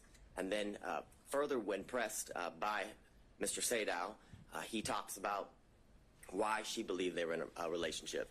And what was interesting from Ms. Yurdy's testimony, that they were pretty close friends up until she left the DA's office, that she asserted to the court that on a yearly basis, Ms. Willis said, I'm in a relationship with Mr. Wade in 2019. Oh, by the way, I want to tell you again in 2020, because we're in a new year, I'm still in a relationship with Mr. Wade. And again, in 2021, the assertion is Ms. Willis then went back to Ms. Yurdy and confirmed, hey, I just want to reconfirm me and Mr. Wade are still in a relationship. It's absurd. It's absolutely absurd. More importantly, when Mr. Sadow asked her about why she believed that they were in a romantic relationship based on her own observations, she said something. He actually asked her, did you see him kissing or hugging? She said yes, but there was no description or qualification about when it occurred, what she actually saw, was it a kiss on the cheek, things of that nature. So I would ask you to frame her testimony from that standpoint when you're addressing her credibility, as the court is going to do with each and every witness that you heard during the testimony of all the witnesses during the hearing. I'm going to see if my screen will share.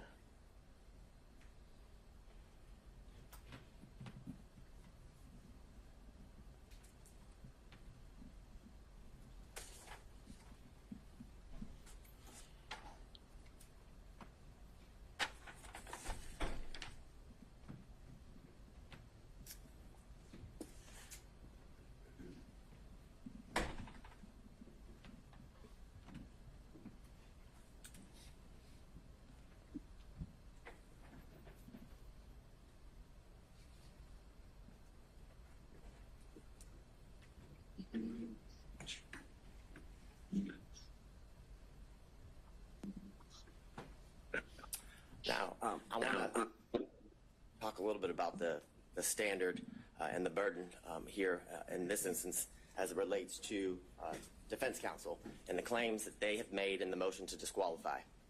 And as I was doing a whole lot of research, I came upon this law review article from Cornell scholarship reading or publication, and they made very clear that courts have been relatively reluctant to exercise their power to disqualify prosecutors for any reason. And that goes along with the standard what the state would submit to the court is that the defense has to show an actual conflict. And in this instance, they have to show the actual conflict would be that Ms. Willis received a financial benefit or gain and did it based or got it based upon the outcome of the case. It doesn't make any sense. It makes absolutely no sense. And during the 3 days of the extensive testimony of all of the witnesses and the prolonged examinations of the witnesses by multiple defense counsel, they still got nowhere. We're in the same position we were in on Monday. The same assertions that were made on Monday have no answers today as we're before Your Honor. They were not able to provide any evidence as to, or to the contrary of Ms. Willis and Ms. Wade's assertions of when their relationship began. There's absolutely no evidence that contradicts that the relationship did not begin later than or around March of 2022, Your Honor. I'd further submit to the court, because of this failure, that their assertion or their request that, one, the indictment be dismissed. There's absolutely no evidence that the defendants in this case, their due process rights, have been harmed in absolutely any way. There was zero evidence. Not a single shred of evidence was produced through any of the exhibits or the witness testimony showing how their constitutional rights, their due process rights, were at all affected by the relationship that began in March of 2022 with Ms. Willis and Mr. Wade. And because of that, the motion to disqualify should be denied, and Ms. Willis, as the District Attorney of Fulton County, and Mr. Wade, as the special prosecutor assigned to this case, should be allowed to remain on this case and continue to prosecute the case to the end, Your Honor, until the trial is set by the court and is to begin. Now, the issues, obviously, you've heard a lot from defense counsel as to what the issues are for you to, I guess, determine. And here it would be the state's contention is that you must find that there's an actual conflict if you were or are to come to the conclusion that you should disqualify Ms. Willis and the District Attorney's Office. And looking at I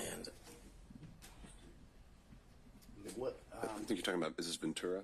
It's McGlynn v. State, McGlynn v. State, 342 Georgia Appeal 170.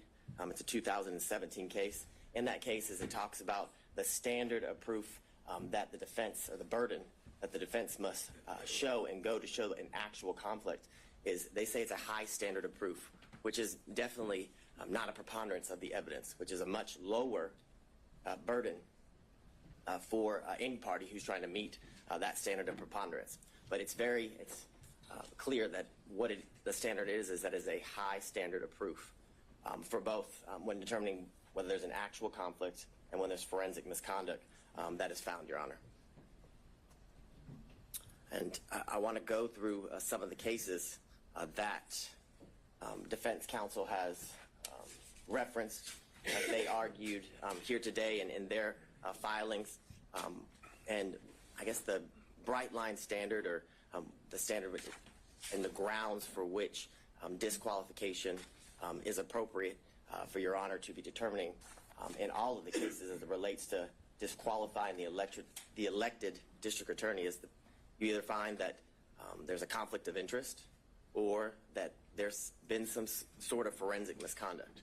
Those are, I guess, the two areas that Your Honor that is in your purview when you are looking to resolve an issue regarding disqualification.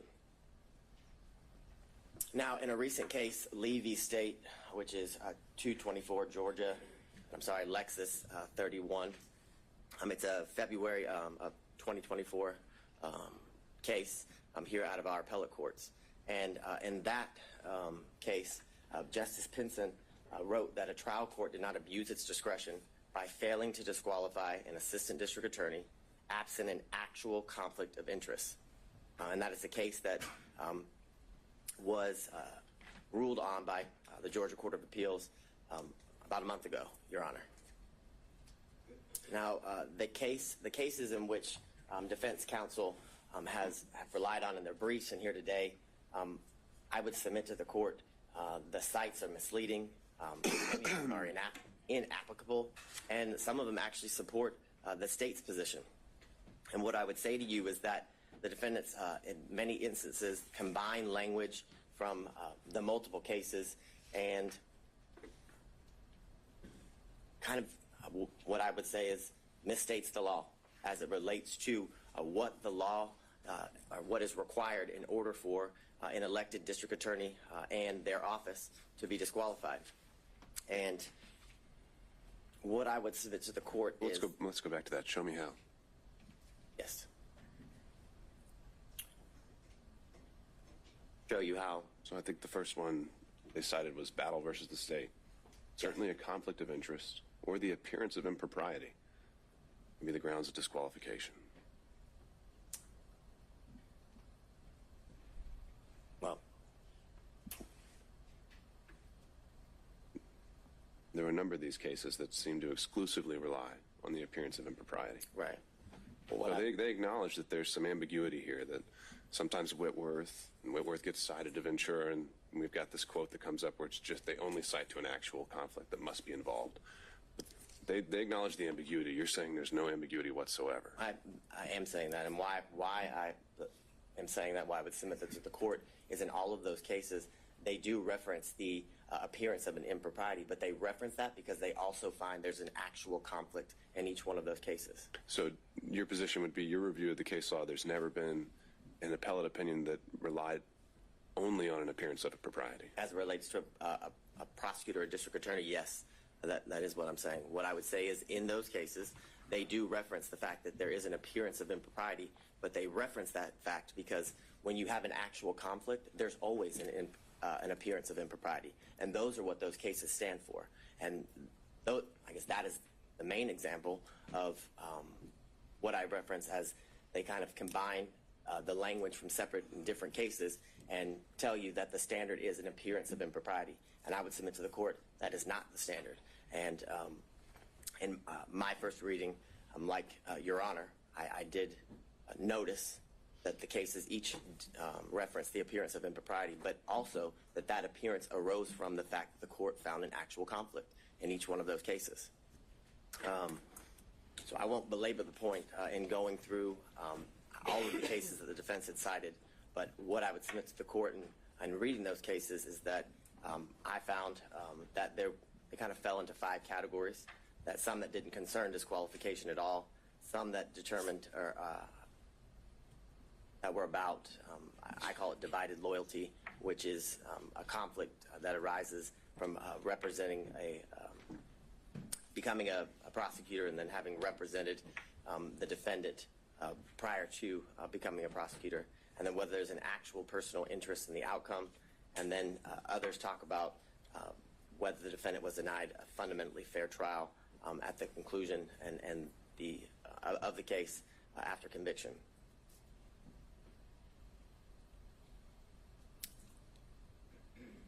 And these are some of the cases that defense counsel had cited within their brief that had absolutely no application to the issue that we're here before Your Honor today. The first, McIver v. State, has nothing to do or has nothing related to the disqualification of anyone. I mean, I think some of these are just relating to kind of aspiring for broad language about standards to prosecutors. So point taken there. But if they're more... All right, keep going.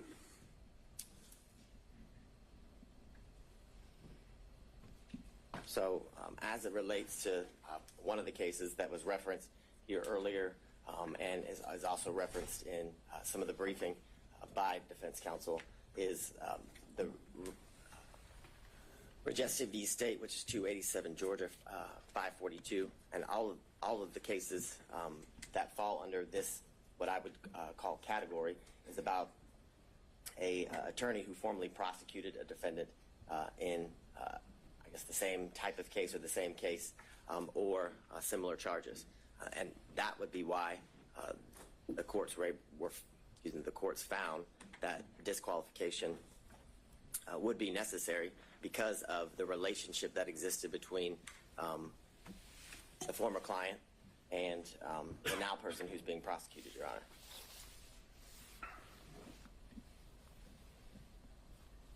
The next series of slides just goes through what has been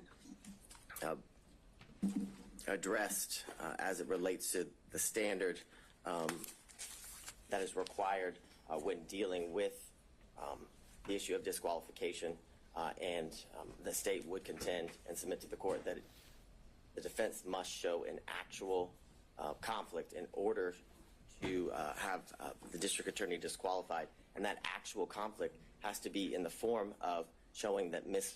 Willis, in this instance, received a financial benefit or gain in relation to the outcome of the case. Like many of the cases that involve personal interest, Your Honor, it's all based on a contingency fee, where how much they're paid, or a bonus, for example, is dependent upon the outcome of the case. That's how one is to show that there's a personal interest in the case. We have none of that here. And I would submit to the court, we have absolutely no evidence that Ms. Willis received any financial gain or benefit. The testimony was that Ms. Willis paid all of the money back in cash as related to the trips, and if didn't pay back in cash, it was all right. Let me explore this one a little bit. Mm-hmm. So, in addition to you're saying it's only an actual conflict, are you also saying that it's only if a financial interest is affecting the final result, the outcome? That's the only one we should be worried about? Or is it that the prosecution as a whole is what we should be looking at in terms of a stake? So what I'm thinking of, I'm just going to try and come up with some hypos here. What if ADAs are given a bonus for every motion to suppress they win, $1,000 per Fourth Amendment claim they win? Well, now they've got an incentive, if one of their officers is lying, not to tell you about it, because they want to win that motion to suppress. But maybe that doesn't affect the outcome, because you can win a motion to suppress or lose it, and that doesn't decide whether it's going to be a guilty or not guilty verdict. But doesn't that affect the prosecution of the case, if not the outcome? Yes, I would definitely agree that that would be an instance where disqualification would be necessary and appropriate, because it's a situation that involves a contingency fee, and I would submit to the court that it actually does end up affecting.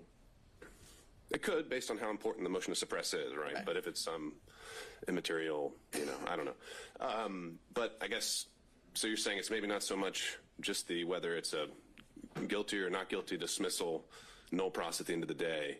It is actually the conduct of the prosecution that should be looked at throughout the course of the prosecution. Correct, as it relates to how it affects the prosecution, which I would submit to the court ultimately is going to affect the end outcome of the case. If you have a contingency fee based on winning, or how, if you win a motion to suppress, and if you win, you get, a bonus, as Your Honor referenced. I think that is ultimately going to affect the end outcome of the case, because, as Your Honor just said, if there's an instance where an officer is lying, or where there isn't a good faith to go forward with that motion, the prosecutor would go forward with regardless, because of the contingency fee, which not only affects the prosecution at that point of the proceedings, but ultimately is going to affect the entire case, because if they were to win a motion to suppress, or I guess the motion would be denied and the evidence wasn't suppressed, knowing that they didn't have a good faith basis to go forward affects the ultimate outcome of the case.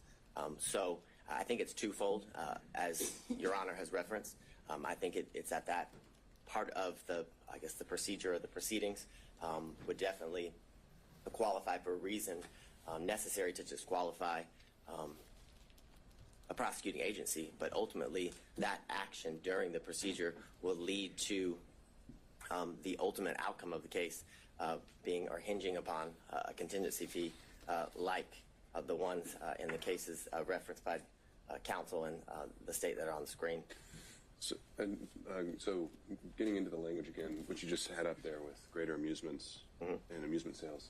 Greater amusements is one of those. You refer to the appearance of conflict as dicta. Why do you think that's dicta? I think the quote from that one is, it guarantees at least the appearance of a conflict of interest. Why is that dicta? It seems very central to the holding in the case. Because I don't disagree with Your Honor, but in that case, an actual conflict was found, and the appearance. They didn't find that. I would disagree with Your Honor. My reading of the case is that an actual conflict was found, but because of that actual conflict, an appearance of impropriety was seen, and that's the reference, or why the state referenced that case in relation to the argument that an actual conflict is required.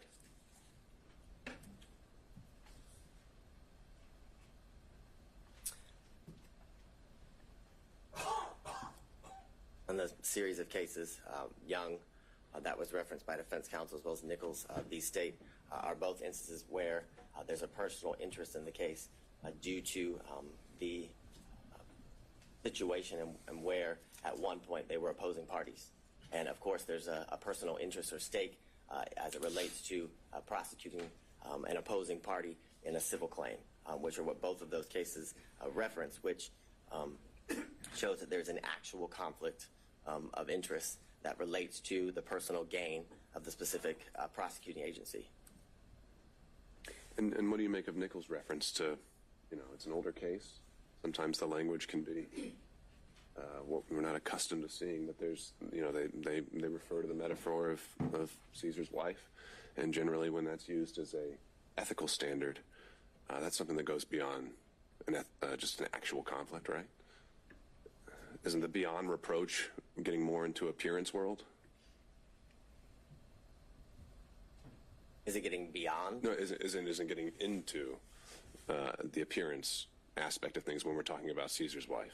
But I think it goes beyond that based on the language of the holding in that case, where it literally says that the individual had a personal interest in obtaining a fee by forcing a settlement in the civil case and using the criminal case as leverage. So that's not an appearance of impropriety. That is an actual conflict of interest in which arises because of the individual's personal stake in the end outcome of the case, Your Honor. So that's how I would differentiate, I guess, the representations of defense counsel as it relates to the standard or the burden that must be shown, and why the state would submit to the court, and the most recent ruling out of the Georgia appellate courts that an actual conflict is required to be shown. So I'm going to skip through these series of slides. You've heard all about Whitworth.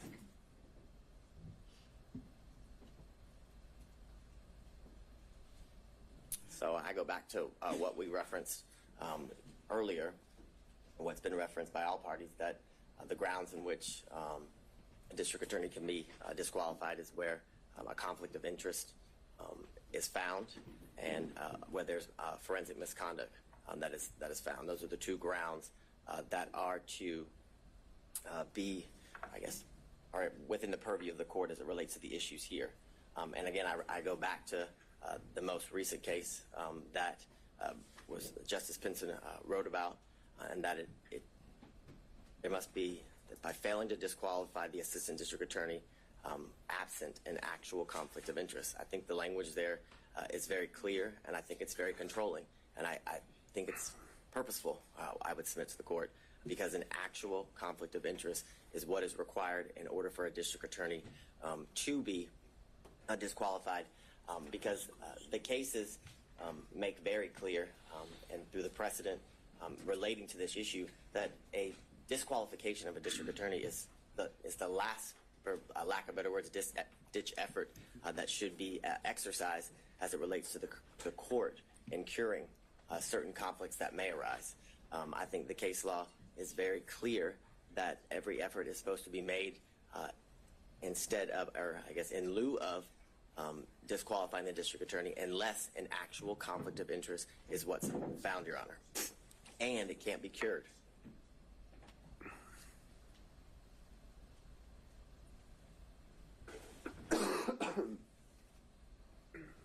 So what I would reference to the court, as was brought up earlier in Lyons v. State, 271, Georgia, 639, a 1999 case where it talks about a theoretical or speculative conflict will not impugn a conviction, meaning that speculation, conjecture, things of that nature, assumptions are not enough for anything to arise to an actual conflict. And what I would submit to the court as well, that goes to the fact that what has to be shown is an actual conflict.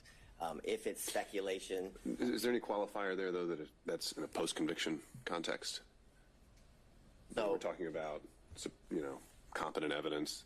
We're obviously in a pretrial phase here. I've wondered how much import to give that sentence when we're in a pretrial realm. That's assessing whether to overturn a conviction, and usually that's kind of an entirely different standard where we assess as a totality: was there a fair trial? Is there harmless error? I know there's no harmless error when it comes to disqualifications, but just a thought. If you have any reactions. Well, I think what Your Honor just said is pretty on point in the sense that if it's found that if the trial court either applied the wrong standard or should have disqualified the district attorney, it leads to an automatic reversal, like you said, and it goes back to the trial court. And I think that is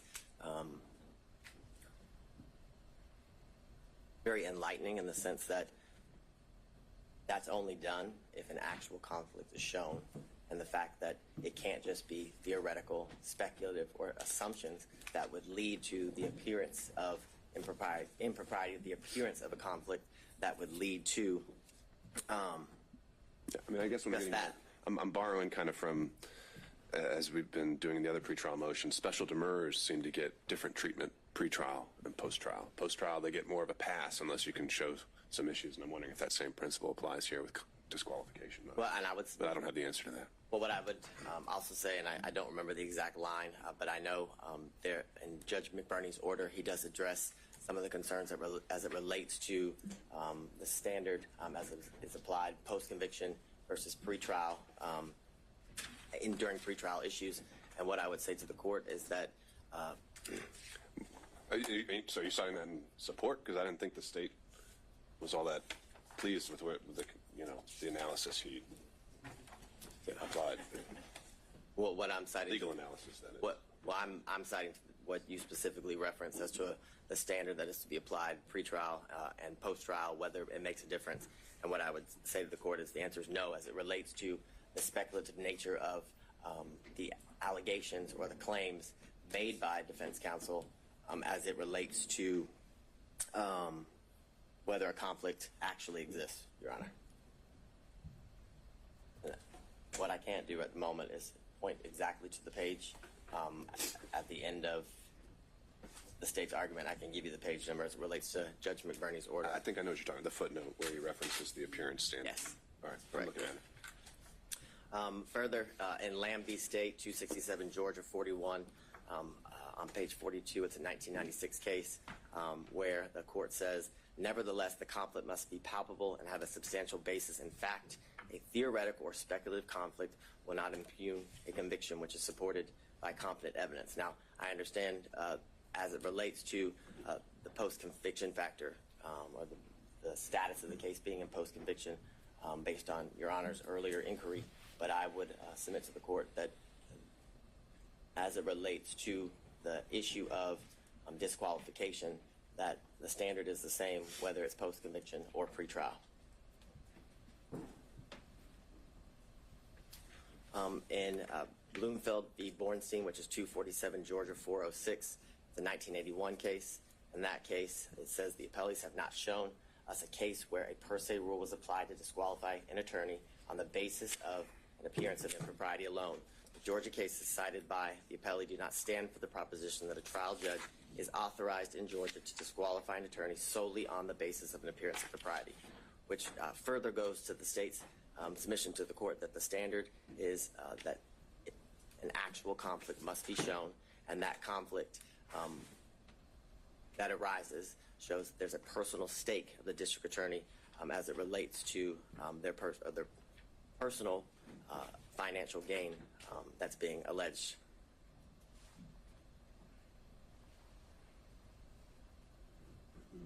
So in the case that's been referenced by all parties here today, Whitworth v. State, 275 Georgia, Appeal 790, It's a 2005 case. In that case, it says Whitworth's complaints are largely based on speculation and conjecture.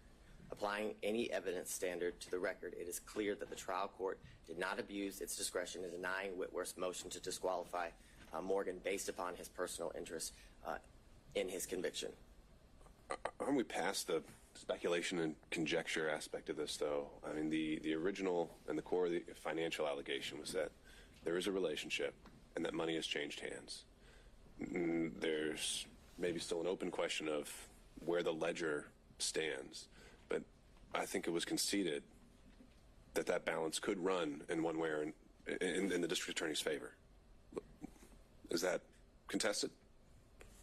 Yes. What's not contested is that a relationship did develop between and that purchases were made back and forth. That's the state's position. That is the state's position, but they were made back and forth. The purchases were made back and forth, either to equal the money that was spent by one party or the other, and if that wasn't done, cash was exchanged in order to equal the costs that were paid by either one of the parties. Right, but that's a facted issue, whether it was split even, or whether it goes a little bit one way or another, or whether it's all the way $10,000 one way or another. That's a fact and issue as a result of the hearing, but it's no longer just the theory that money changed hand is no longer speculation or conjecture. Well, I agree that money actually changed hands is not speculation and conjecture, but whether that money that changed hands had any financial benefit or gain to the district attorney, that is all speculation and conjecture. I would submit to the court. Absolutely all speculation and conjecture to harass and honestly embarrass the district attorney based on some of the questions that were asked that had absolutely nothing to do with the proceedings that we were here. For example, the lien on her alleged house, that was highly irrelevant, had nothing to do with the proceedings and the exchange of money between the district attorney and Mr. Wade. The point of that line of questioning was to, again, embarrass and harass the district attorney in a way that was very public, and in a way that was to impugn her character as it relates to that line of questioning in front of the court, in front of anyone watching the proceedings as it unfolded. And the language in Whitworth, I would again submit to the court, requires that an actual conflict must be shown, which is why the reference to speculation and conjecture is again a reference, because speculation and conjecture leads to or equals an appearance of impropriety, not necessarily an actual conflict, which I submit to the court is what is required based on the case law.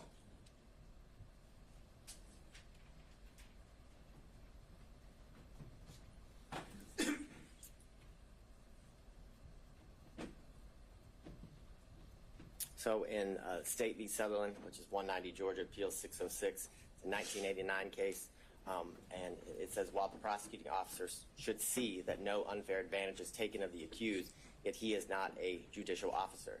Those who are required to exercise judicial function in the case are the judge and the jury. The public prosecutor is necessarily a partisan in the case.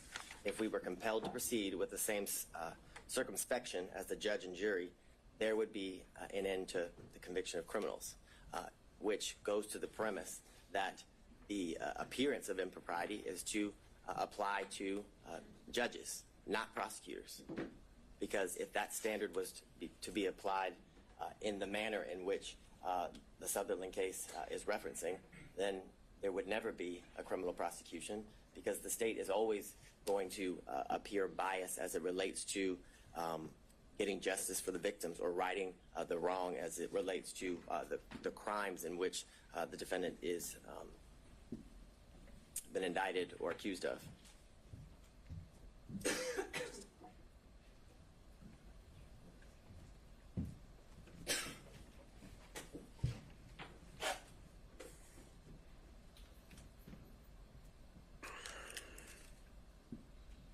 So I want to move into I guess the evidence that Your Honor saw and heard during the last couple of days 3 total days of testimony as it relates to the witnesses. You heard from Ms. Yurdy, who the state would contend is a disgruntled former employee. You heard from Terrence Bradley, also someone who is a disgruntled former partner. The text messages in the state's opinion show that he is vengeful. You heard from his own testimony here sitting before the court that all he did was speculate, and any information that he had and garnered and then passed on to Ms. Merchant was mere speculation. I believe he said that over and over again when asked if he had personal knowledge.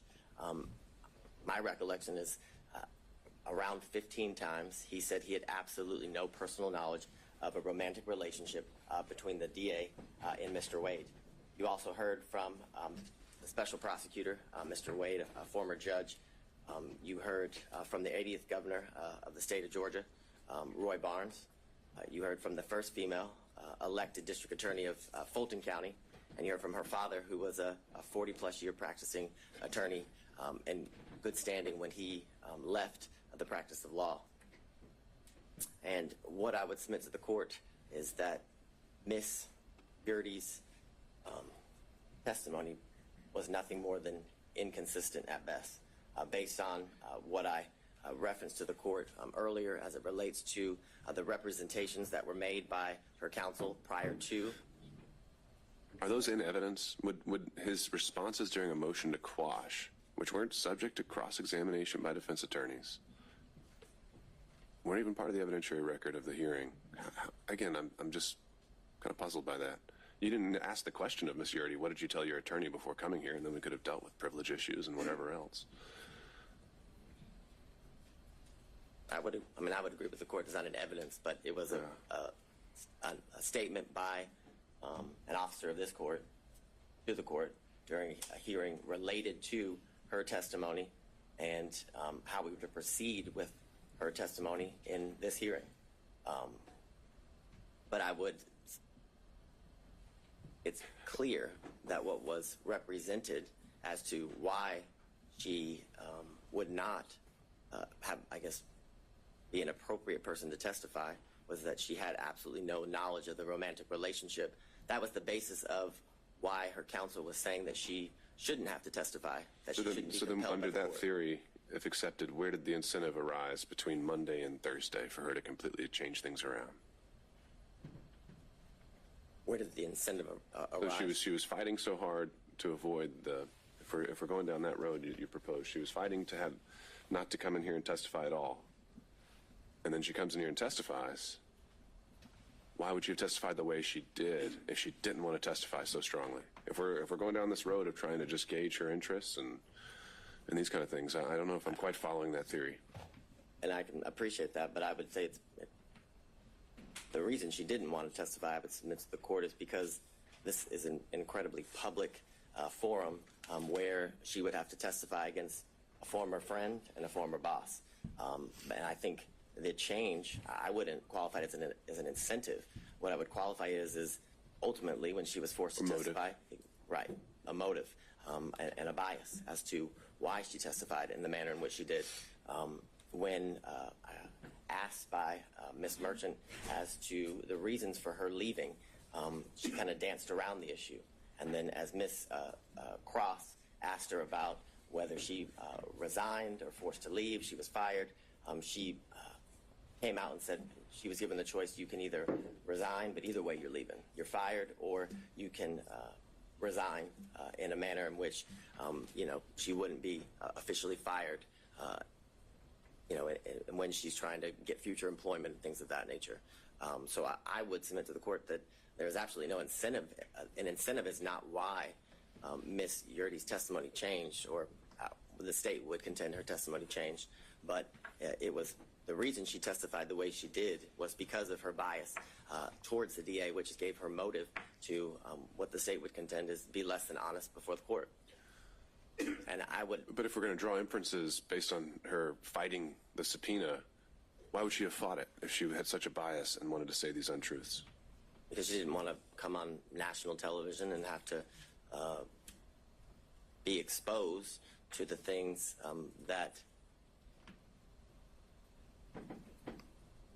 Well, I don't know anybody who wants to testify before a court in a normal trial, a normal proceeding, but one of what I would qualify in this high profile of nature, where everybody would be able to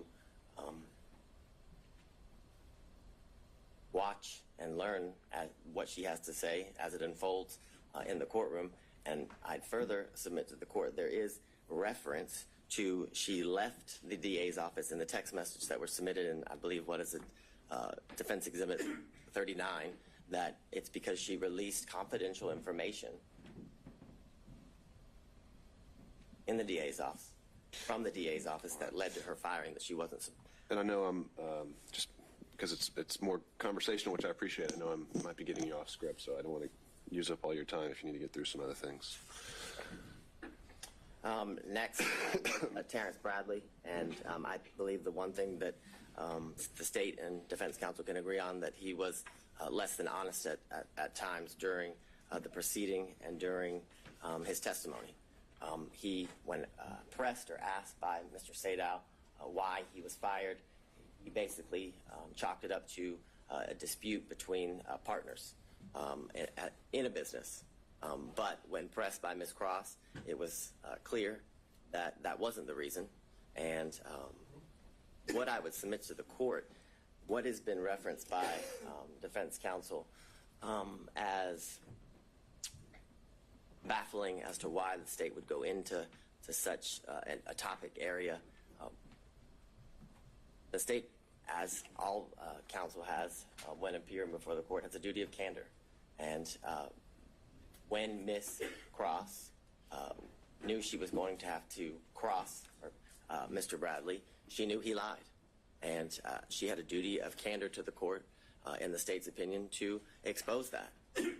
More importantly, it goes to his credibility and the statements that had been represented by defense counsel that he allegedly had made in the past. So it was important to bring that to the court's attention, because when a witness is testifying, the court is assessing their credibility and determined to whether to believe the veracity of the statements made by the witness or not. So that is the most important factor when determining whether somebody is telling the truth or a lie. Furthermore, he reluctantly, when pressed, finally admitted that he paid off the assault victim. Eventually it started with an escrow account and led to he did pay off the victim in that case. He testified over a span of 3 days, and like I referenced to the court, he must have said 15 times that he had no personal firsthand knowledge as it relates to the relationship between Ms. Willis and Mr. Wade. More importantly, when pressed by counsel, he could not pinpoint a time in which he knew that the relationship occurred. There were many instances in which he described that very well could have fallen within the time frame that was testified and by both Ms. Willis and Mr. Wade as it relates to the relationship beginning or transitioning into dating in March of 2022 and into the end of the relationship in August or the summer of 2023. And as I referenced to the court, the statements that Mr. Bradley made, the state would contend are inadmissible hearsay as it relates to the statements that he was pressed and asked about what Mr. Wade told him, because Mr. Wade was never confronted with those statements. And in order for impeachment to be proper, he must be confronted with the specific statements that are alleged to have been made in order to impeach him. Again, Mr. Bradley had every motive to lie. I believe the text messages are kind of clear, are very clear as it relates to his disdain towards Mr. Wade, which due to the fact that he was expelled or exiled from a thriving law practice, and it was clear that the practice and Mr. Wade sided with the alleged sexual assault victim, which it's clear he assaulted her due to the fact that he paid her off. As I referenced earlier, Ms. Merchant represented to the court that Mr. Bradley had personal firsthand knowledge basically of it all, of everything, and that he would be able to basically be an impeaching machine. I think Your Honor referenced him as the star witness when you were addressing the claims that were made by Ms. Cross in relations to Ms. Merchant's representations to the court. And what I would submit to the court is that all Mr. Bradley's representations as it relates to whether or when the relationship between Ms. Willis and Mr. Wade began, and whether they cohabitated, because that was a promise that was also made, that he would be able to impeach the investigators as it relates to cohabitation, was mere speculation, gossip, and innuendo. And this is, Your Honor. The impression I got, and we can correct this while we're all here together, is that Mr. Bradley directly overheard a statement from each of these individuals that they could be impeached with. Ms. Merchant, is that accurate?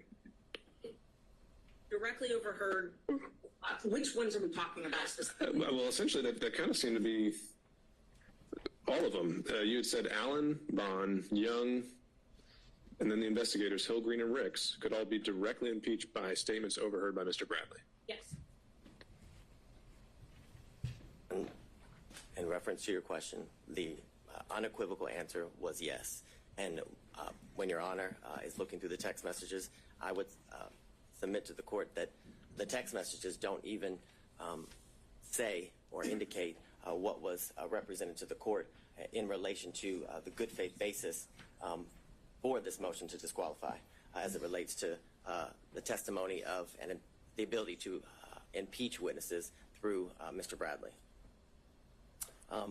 What's been referenced by all counsel is Mr. Bradley's assertion of absolutely as it relates to whether the relationship existed prior to Mr. Wade's hiring. And the question in itself involves speculation, because it asks, do you think it started before she hired him? And he says absolutely. He doesn't say he knows. He doesn't provide any context as to how he knows. And in these text messages and through his testimony with the court, the source of his information was unclear. What I would say to the court, as to a lot of things, other than the one conversation that allegedly occurred between Mr. Wade and Mr. Bradley, and I would submit to the court that that conversation never occurred. That would be the state's contention. And how do we know that? We know that because that conversation was not confronted, or Mr. Wade was not confronted with that conversation. And that is evidence circumstantially, and I'd even say direct, as to that conversation non-existing. Because based on the representation made by defense counsel, it would be clear that that would be a conversation that would have been relayed to, because it wasn't privileged, as Your Honor found, that would have been relayed to Ms. Merchant. And if that conversation happened, you better believe that would have been a conversation that defense counsel would have confronted Mr. Wade with and against. And the reason they didn't do that was because it didn't exist. Again, you heard from Mr. John C. Floyd III, the district attorney's father. As Your Honor heard, he was a well-respected member of the legal community for over 40 years. But the importance of his testimony was to provide the court with corroboration as it relates to the years leading up to the relationship that transitioned into dating between the district attorney and Mr. Wade. What he testified to is that he moved into her South Fulton home in 2019. The evidence of his moving into that home at that time was his Georgia driver's license, official government document. He further testified that not only did it wasn't that just Miss Willis and himself live at the South Fulton home, but that he often would see on numerous occasions the significant other of Miss Willis that was not Mr. Wade. He referenced that that person had a nickname of Deuce, and that he kept a lot of his belongings in the garage of Miss Willis. He specifically said he kept a lot of his disc jockey equipment, is how he referred to it when before the court. He made very clear that he had never seen Mr. Wade at the South Fulton home that is owned by Ms. Willis. He made clear that he lived in that home with Ms. Willis and Ms. Willis alone, other than her two daughters who would occasionally visit that home until after February of 2021. But what precipitated the soon move of Ms. Willis to what I would reference as safe houses for her protection was a protest that occurred before her home in February of 2021. He then expressed to the court that Ms. Willis moved in the spring of 2021, and that due to these threats that were taken very seriously, he had only seen his child 13 times. He said, in reference to the questions by defense counsel that were in a,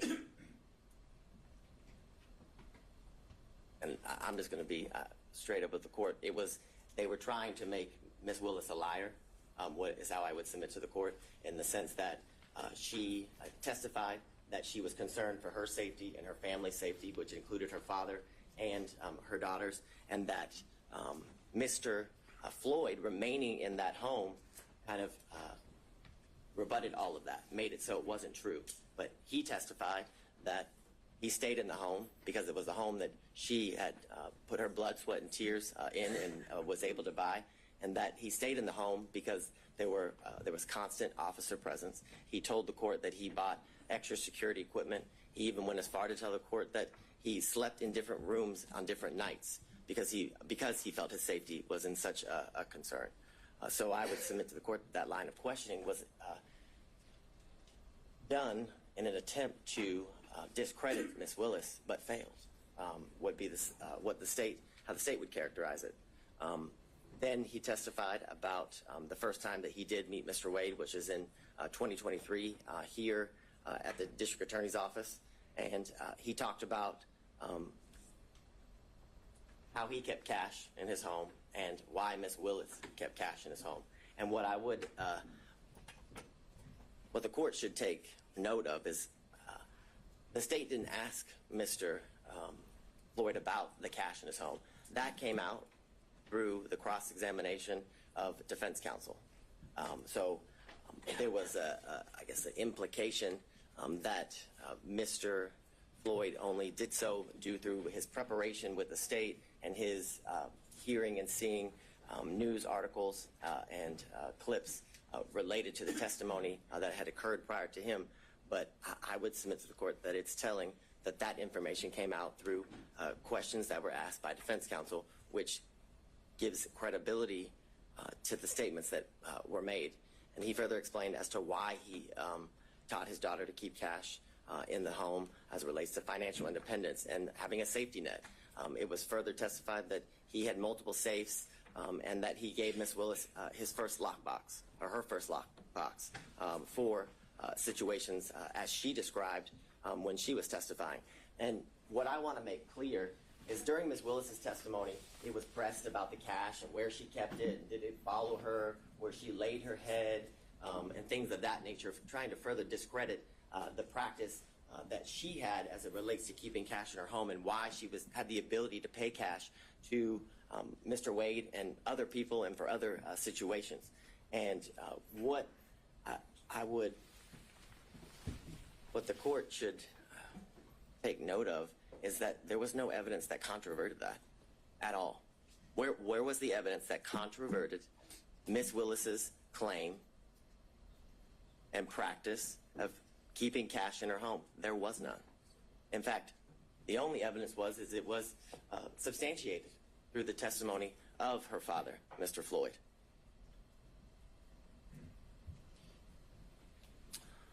Furthermore, you heard from former Governor Roy Barnes, and his testimony was significant and important because how I would phrase it, Your Honor, is it debunks. Let me on this point, and I think you might have had a more recent opportunity to review his testimony than I have. You say on the slide that she was the first choice to lead the prosecution. Was that actually his testimony, or was his testimony that he was asked to come aboard? Did he use the words that he was asked to lead? Yes, it would be that's my recollection, that he was asked to lead the prosecution. He was asked to he was asked to fill the position that Mr. Wade is currently in, which is the lead prosecutor. It was said in that way as well as it relates to the testimony of Mr. Barnes.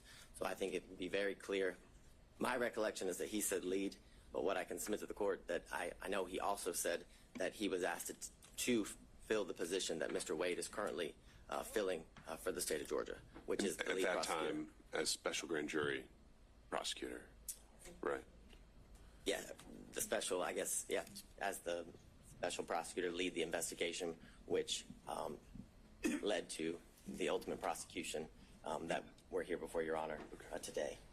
He also indicated that the reason he turned that job down was because it didn't pay enough. He said he had mouths to feed at his law firm, and that he also didn't want to live the rest of his life with bodyguards, because he had lived that for the years in which he was the governor of Georgia. Furthermore, he confirmed the qualifications of Mr. Wade, which I still find it quite interesting and confusing as to attacking Mr. Wade's qualifications, in that it's almost as if Mr. Roman's counsel is asking that the state put a prosecutor on the case that she sees to be more qualified to attempt to convict her client. It's an interesting argument, and it's one that makes no sense. Furthermore, if you were to believe the claims and allegations as it relates to Ms. Willis' personal stake in the prosecution, the receiving of financial benefits and gains, then you'd have to believe that she was also dating Roy Barnes, the former governor, and Gay Banks, in addition to Mr. Wade. If she has this grand plan scheme in order to profit off of the prosecution of this case, because that's what they're saying. Or they're saying that she telepathically or prophetically was able to know that Mr. Barnes and Mr. Banks would turn down the position so she could then hire Mr. Wade. It's ridiculous. It's absurd, and it's desperate. It's a desperate attempt to remove a prosecutor from a case for absolutely no reason, Your Honor, other than harassment and embarrassment. This slide, and we've been through a lot of the testimony. And I should be clear there, it was not introduced in evidence that Mr. Banks turned her down, right? How's that part of the record? Well, I'd ask the court to take judicial notice, as has been asked repeatedly. Unless the district attorney had testified to that. I don't recall offhand.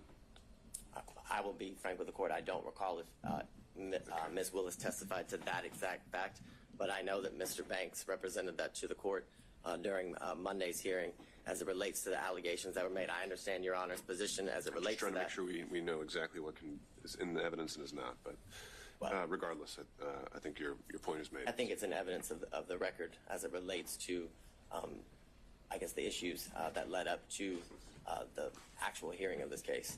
So I understand Your Honor's position, but it did come out during a proceeding that was prior to the actual hearing.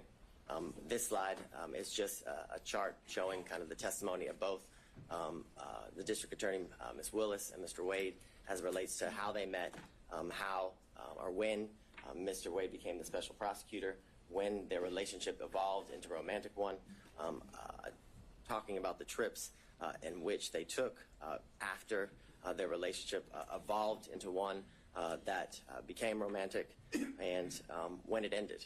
And what, again, I would submit to the court is that those facts were consistent, and the only person who contradicted that when the relationship started was Ms. Yurdy.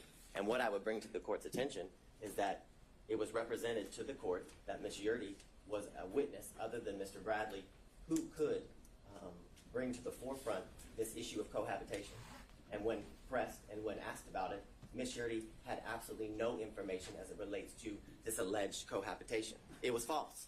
She said she had no information. She was asked about trips. She said she had no information about the trips. Yet, she's such a good friend that Ms. Willis confirmed each year that Mr. Wade and her continue to be in a relationship 2019, 2020, 2021, until their relationship ended due to her forced resignation and splintering of their friendship, Your Honor. I guess several exhibits obviously were tendered in. Most of them were exhibits that came from the sealed divorce of Mr. Wade and Ms. Jocelyn Wade, contracts for legal services, trip itineraries, and the text messages. And I would specifically reference prior to today, the only text messages that were before Your Honor were defense exhibits 26 and 27, which it's the assertion of defense counsel that what those show is that Mr. Bradley had information as it relates to the relationship starting prior to March of 2022, and that's just false. Those text messages do not contain that. It does not pinpoint, just as Mr. Bradley couldn't, when the relationship actually started. And furthermore, you have the testimony and the evidence of the text messages that it was mere speculation. If you, as Your Honor reviews the full chain of text messages, it is clearly Ms. Merchant and Mr. Bradley going through what I can describe as nothing else other than a mere fishing expedition between the two of them at first, because it's asked about certain members of the DA's office who would have information as it relates, just specifically for one, Ms. Young. It is asked whether she would have information, and he had no idea. He said he assumed, he was speculating. And that is the same as each person that was subpoenaed in reference in the text messages. All of that was speculation. And you know it was speculation because not a single one of them testified. That's telling. Because if it wasn't mere speculation, if it wasn't mere gossip, and if it wasn't mere conjecture, each one of those people who were subpoenaed would have been called to testify, like District Attorney Willis was, like Mr. Wade was, in order to be confronted and then impeached by Mr. Bradley.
the cushion? Yeah, of course.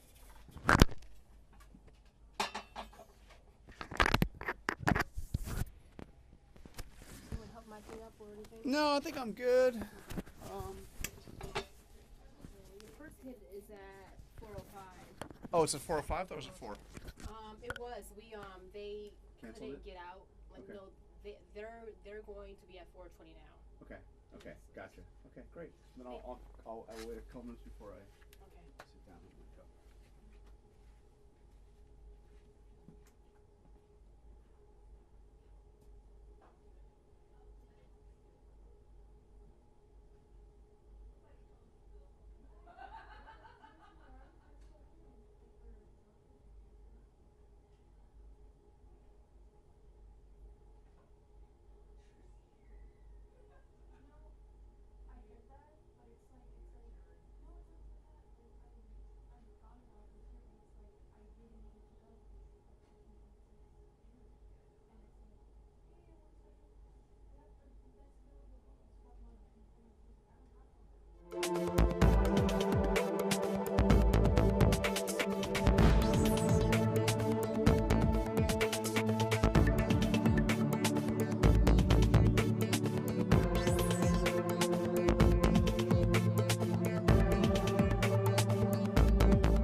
hours of their visits was not something that was pursued during the questioning of both of the parties. So what I would also submit to the court is that if you look at the days as it relates to in September and November, the use, the type of information that is used to make the plots for the longitude and latitude of the handset is data records. It's not voice records. It's not SMS or text messages. It's data records. And it is not uncommon for an expert to testify as it relates specifically to AT&T records that actual data record is unreliable as it relates to the location of the handset due to the type of information that it is, that it's data. It's not the voice and the SMS, which I know, Your Honor, as has been referenced, was a prosecutor not only here in this county, but for the federal government where this kind of information is commonly used. So in the comments that were made by the court, it was clear that you understood and understand the use of cell phone records as it relates to put somebody in an area, and again, not in a specific location.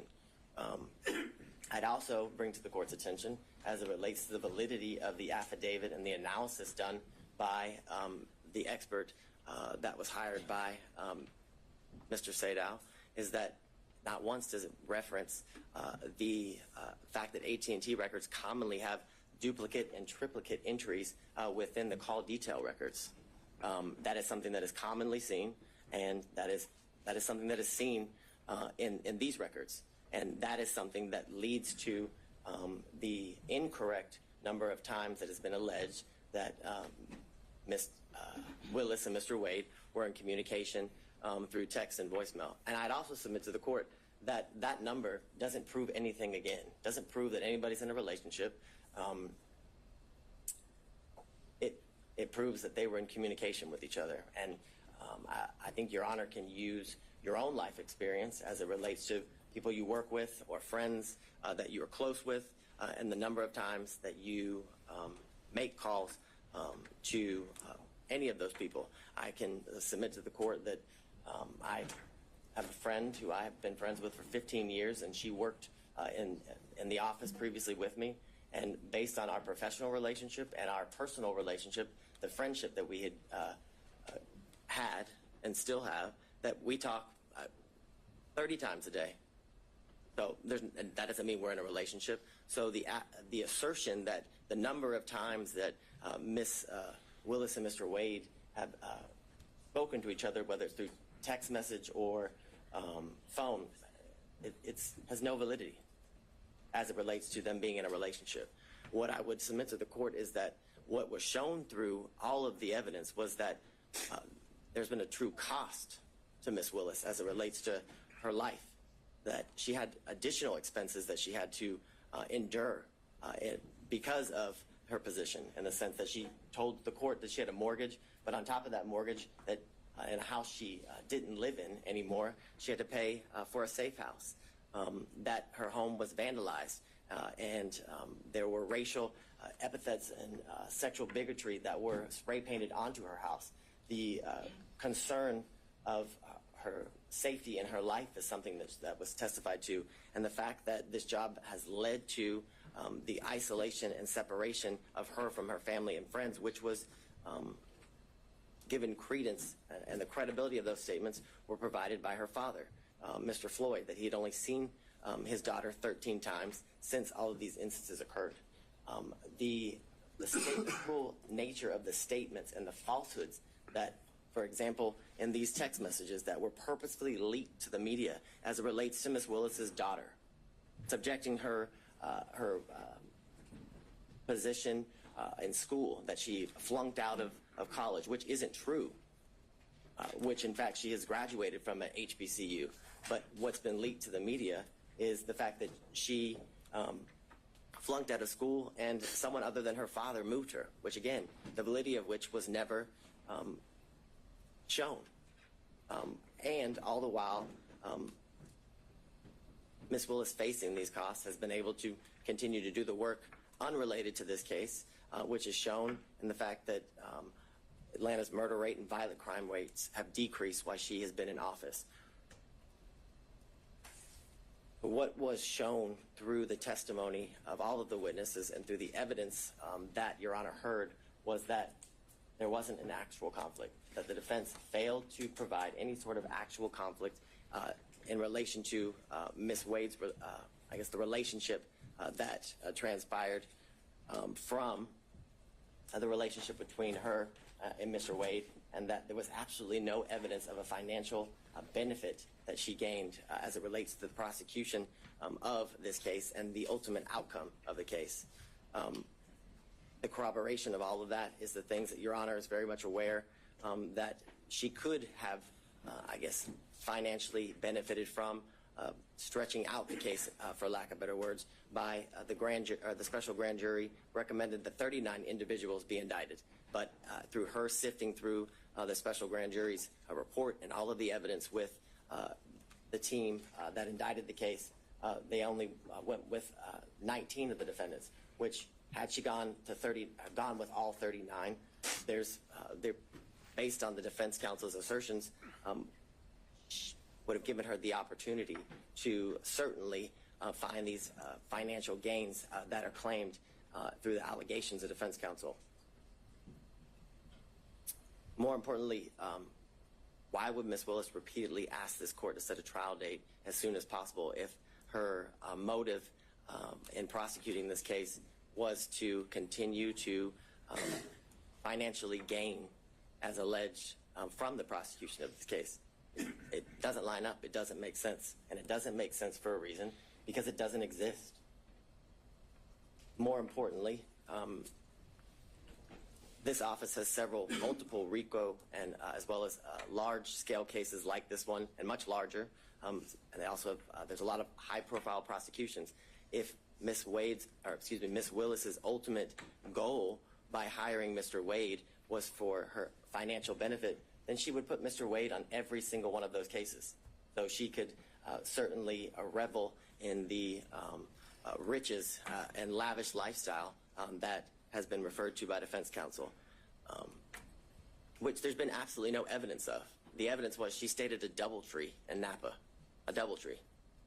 I don't know that to be a lavish hotel. Most people, when they go to Napa, if they want to lavishly experience Napa, stay at the Ritz-Carlton, the Four Seasons, things of that nature, not a DoubleTree. So the allegations and assertions that Ms. Willis was living the lifestyle of the rich and the famous is a joke, absolute joke. As it relates to what you heard, and the secondary issue is the forensic misconduct. And for lack of better words, what has to be shown is that the statements that were made by Ms. Willis related to the prosecution of the case and ultimately the guilt or innocence of the defendants. And we have none of those statements. There's been no evidence. Nothing has been provided to your honor as it relates to Ms. Willis's specific statements made about any of the defendants and in relation to the guilt or innocence of any of the defendants. I forget which defense counsel referenced the fact that she said she had a 95% conviction rate. Well, what Ms. Willis's job is to instill confidence in the community as to how well she is doing as it relates to her constitutional duties. And that was exactly what was done when she referenced that she had a 95% conviction rate in the previous year that she was serving as a district attorney. More importantly, it's been the allegations about race and religion being imputed in her speech, and that those comments were directed at the defendants at this table. And if you listen to the speech, those comments are directed at two elected or political officials. I believe it was Marjorie Taylor Greene and Ms. Bridget Thorne, who is a member of the Fulton County Board of Commissioners here. She specifically used their names. I don't know that they, and my knowledge is they're not supposed to be sitting at the table, and I haven't seen them in my work as it relates to this case, Your Honor. So those allegations that Ms. Willis committed forensic misconduct are, again, there's no validity to them. There's no evidence of them as it relates to any of those comments, which this is an issue that Judge McBurney has previously ruled on when these same allegations were alleged as it relates to extrajudicial statements made by Ms. Willis, and it involved a statement that the words fake electors were said by Ms. Willis, and he found there was absolutely no conduct that was impermissible as it relates to forensic misconduct.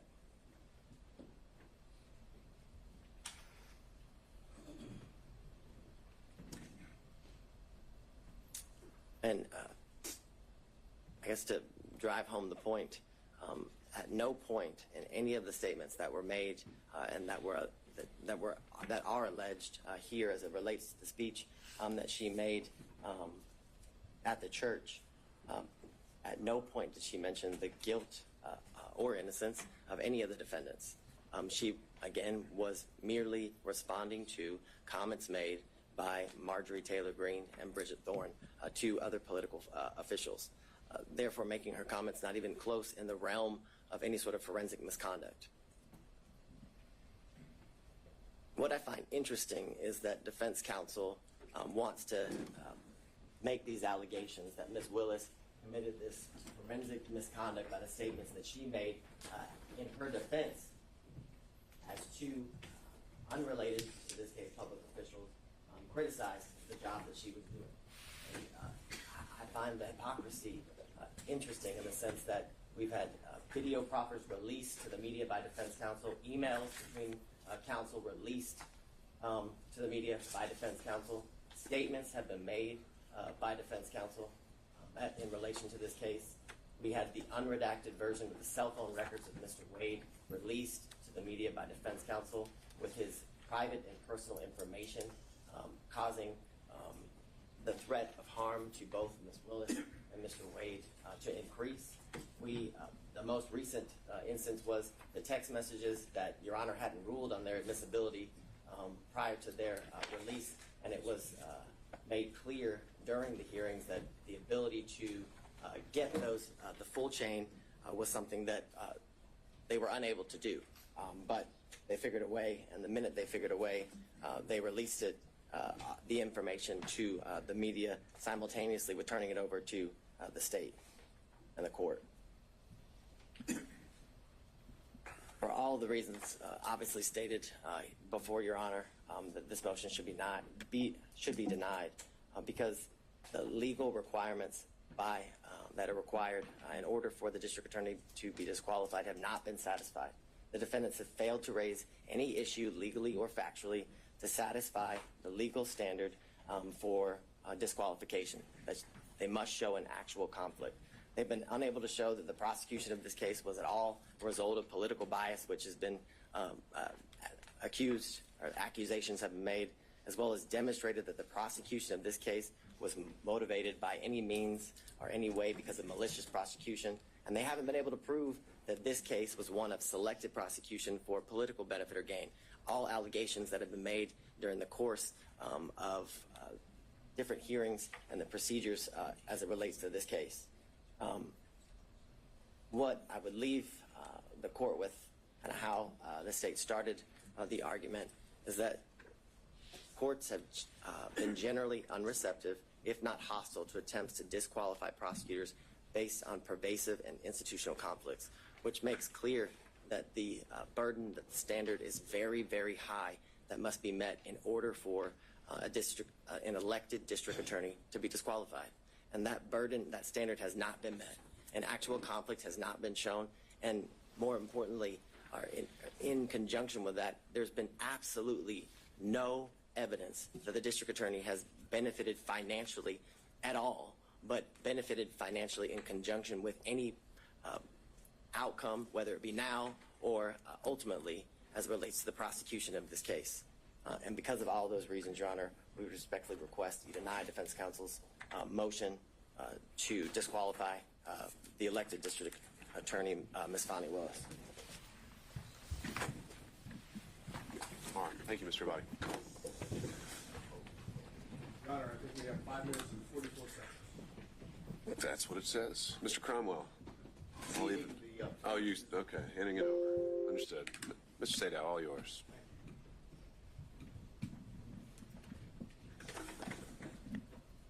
I'm going to do rebuttal, specific rebuttal. One, state somehow makes an argument that we should have asked Mr. Wade questions about his relationship and his communications with Mr. Bradley when they objected over and over and over. And Wade's counsel objected over and over and over, claiming that everything that Bradley was told by Wade was attorney-client privilege. Your Honor made determinations thereafter to Bradley. We didn't get the opportunity to call Mr. Wade back to the stand. So to claim that you can't impeach him because you didn't ask him when they objected to us asking him is obviously a false position to take, as disingenuous as it can be. Now, if the court wants to open it up, we'll be more than happy to call Mr. Wade back to the stand. But as the record stands, there could be no confrontation of Mr. Wade when both his counsel and the state are arguing that it shouldn't be done. Second, let's use a little common sense here. Forensic misconduct received about 2 minutes worth of discussion. The rest of it is all on conflict. Forensic misconduct dealing with the way the state wants you to have is if you don't accuse someone or you don't say that someone's guilty. Yeah, assuming you can impugn someone's character to the degree that constitutes forensic misconduct. Why is that? I'm sorry, say Case that. here? Assuming you can impugn someone's character to the degree that it constitutes forensic misconduct. I think that I guess the state's primary position was that they weren't talking about you at the church. Right. And if you go listen to it and watch it, it starts off by saying, why does Commissioner Bridget Thorne and so many others, and then it refers to they attack him for being black. They attack him, not anyone else, just they attack the black man. They're not talking about Miss Thorne or Marjorie Taylor Greene. They're talking about us. And you know how everybody knows that? Because not a single story from the media reported anything other than Fani Willis accused the defense and defendants of being racist. Now here's the common sense part of this. If you follow the state's position on forensic misconduct, Fani Willis could all day long talk about race. She could say the defendants, I'm not saying they're guilty or not guilty, but they're racist. They're racist. They're racist. And according to the state's position on forensic misconduct, that wouldn't be a problem. Obviously, that makes no sense whatsoever. The issue here that we've dealt with on forensic misconduct is not simply the church speech.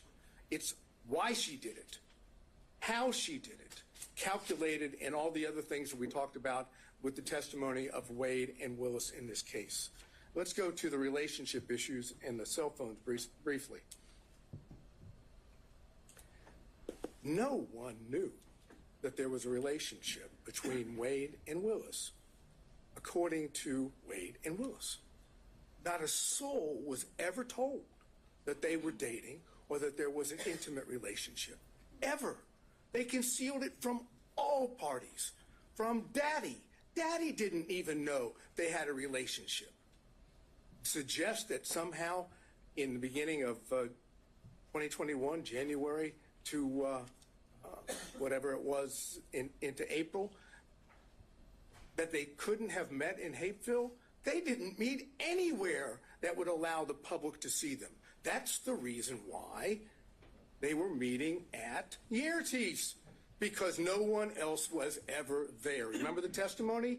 Who else was there besides Mr. Wade and Miss Willis? Both of them agreed. No one ever went there except them. They didn't go to where Daddy was in Miss Willis's house because Daddy was there and Daddy would know. No other prosecutors knew. No one knows except who? The one person that knew was Bradley and Yertes. Yertes was the best friend at that time of Miss Willis, and Bradley was the partner of Wade. Now, the only way that Bradley can walk away from I have very little time, so I'll skip that. Let's go to something. Motive. That's an issue. Whose motive in this case is the strongest? Fani Willis, Nathan Wade. Because if they testify truthfully on every point, what happens if the relationship started before November 1st? They get disqualified. Who has the best motive of anyone to lie? They do. Who has the most at stake to lie? They do. Who wants to stay on this case for whatever the financial reason may be? They do. And All right. Thank you, Mr. Sato. There it is. All right. Thank you, everybody. I think has been very much made clear by the argument and the made today is that there are several legal issues to sort through, several factual determinations that I have to make, and those aren't ones I can make at this moment. And so I will be taking the time to make sure that I give this case the full consideration it's due. I hope to have an answer for everyone within the next 2 weeks. Until that point, if there are any other issues that come up, counsel can reach out, and we'll have an order posted on the docket. Thank you all. We're off the record.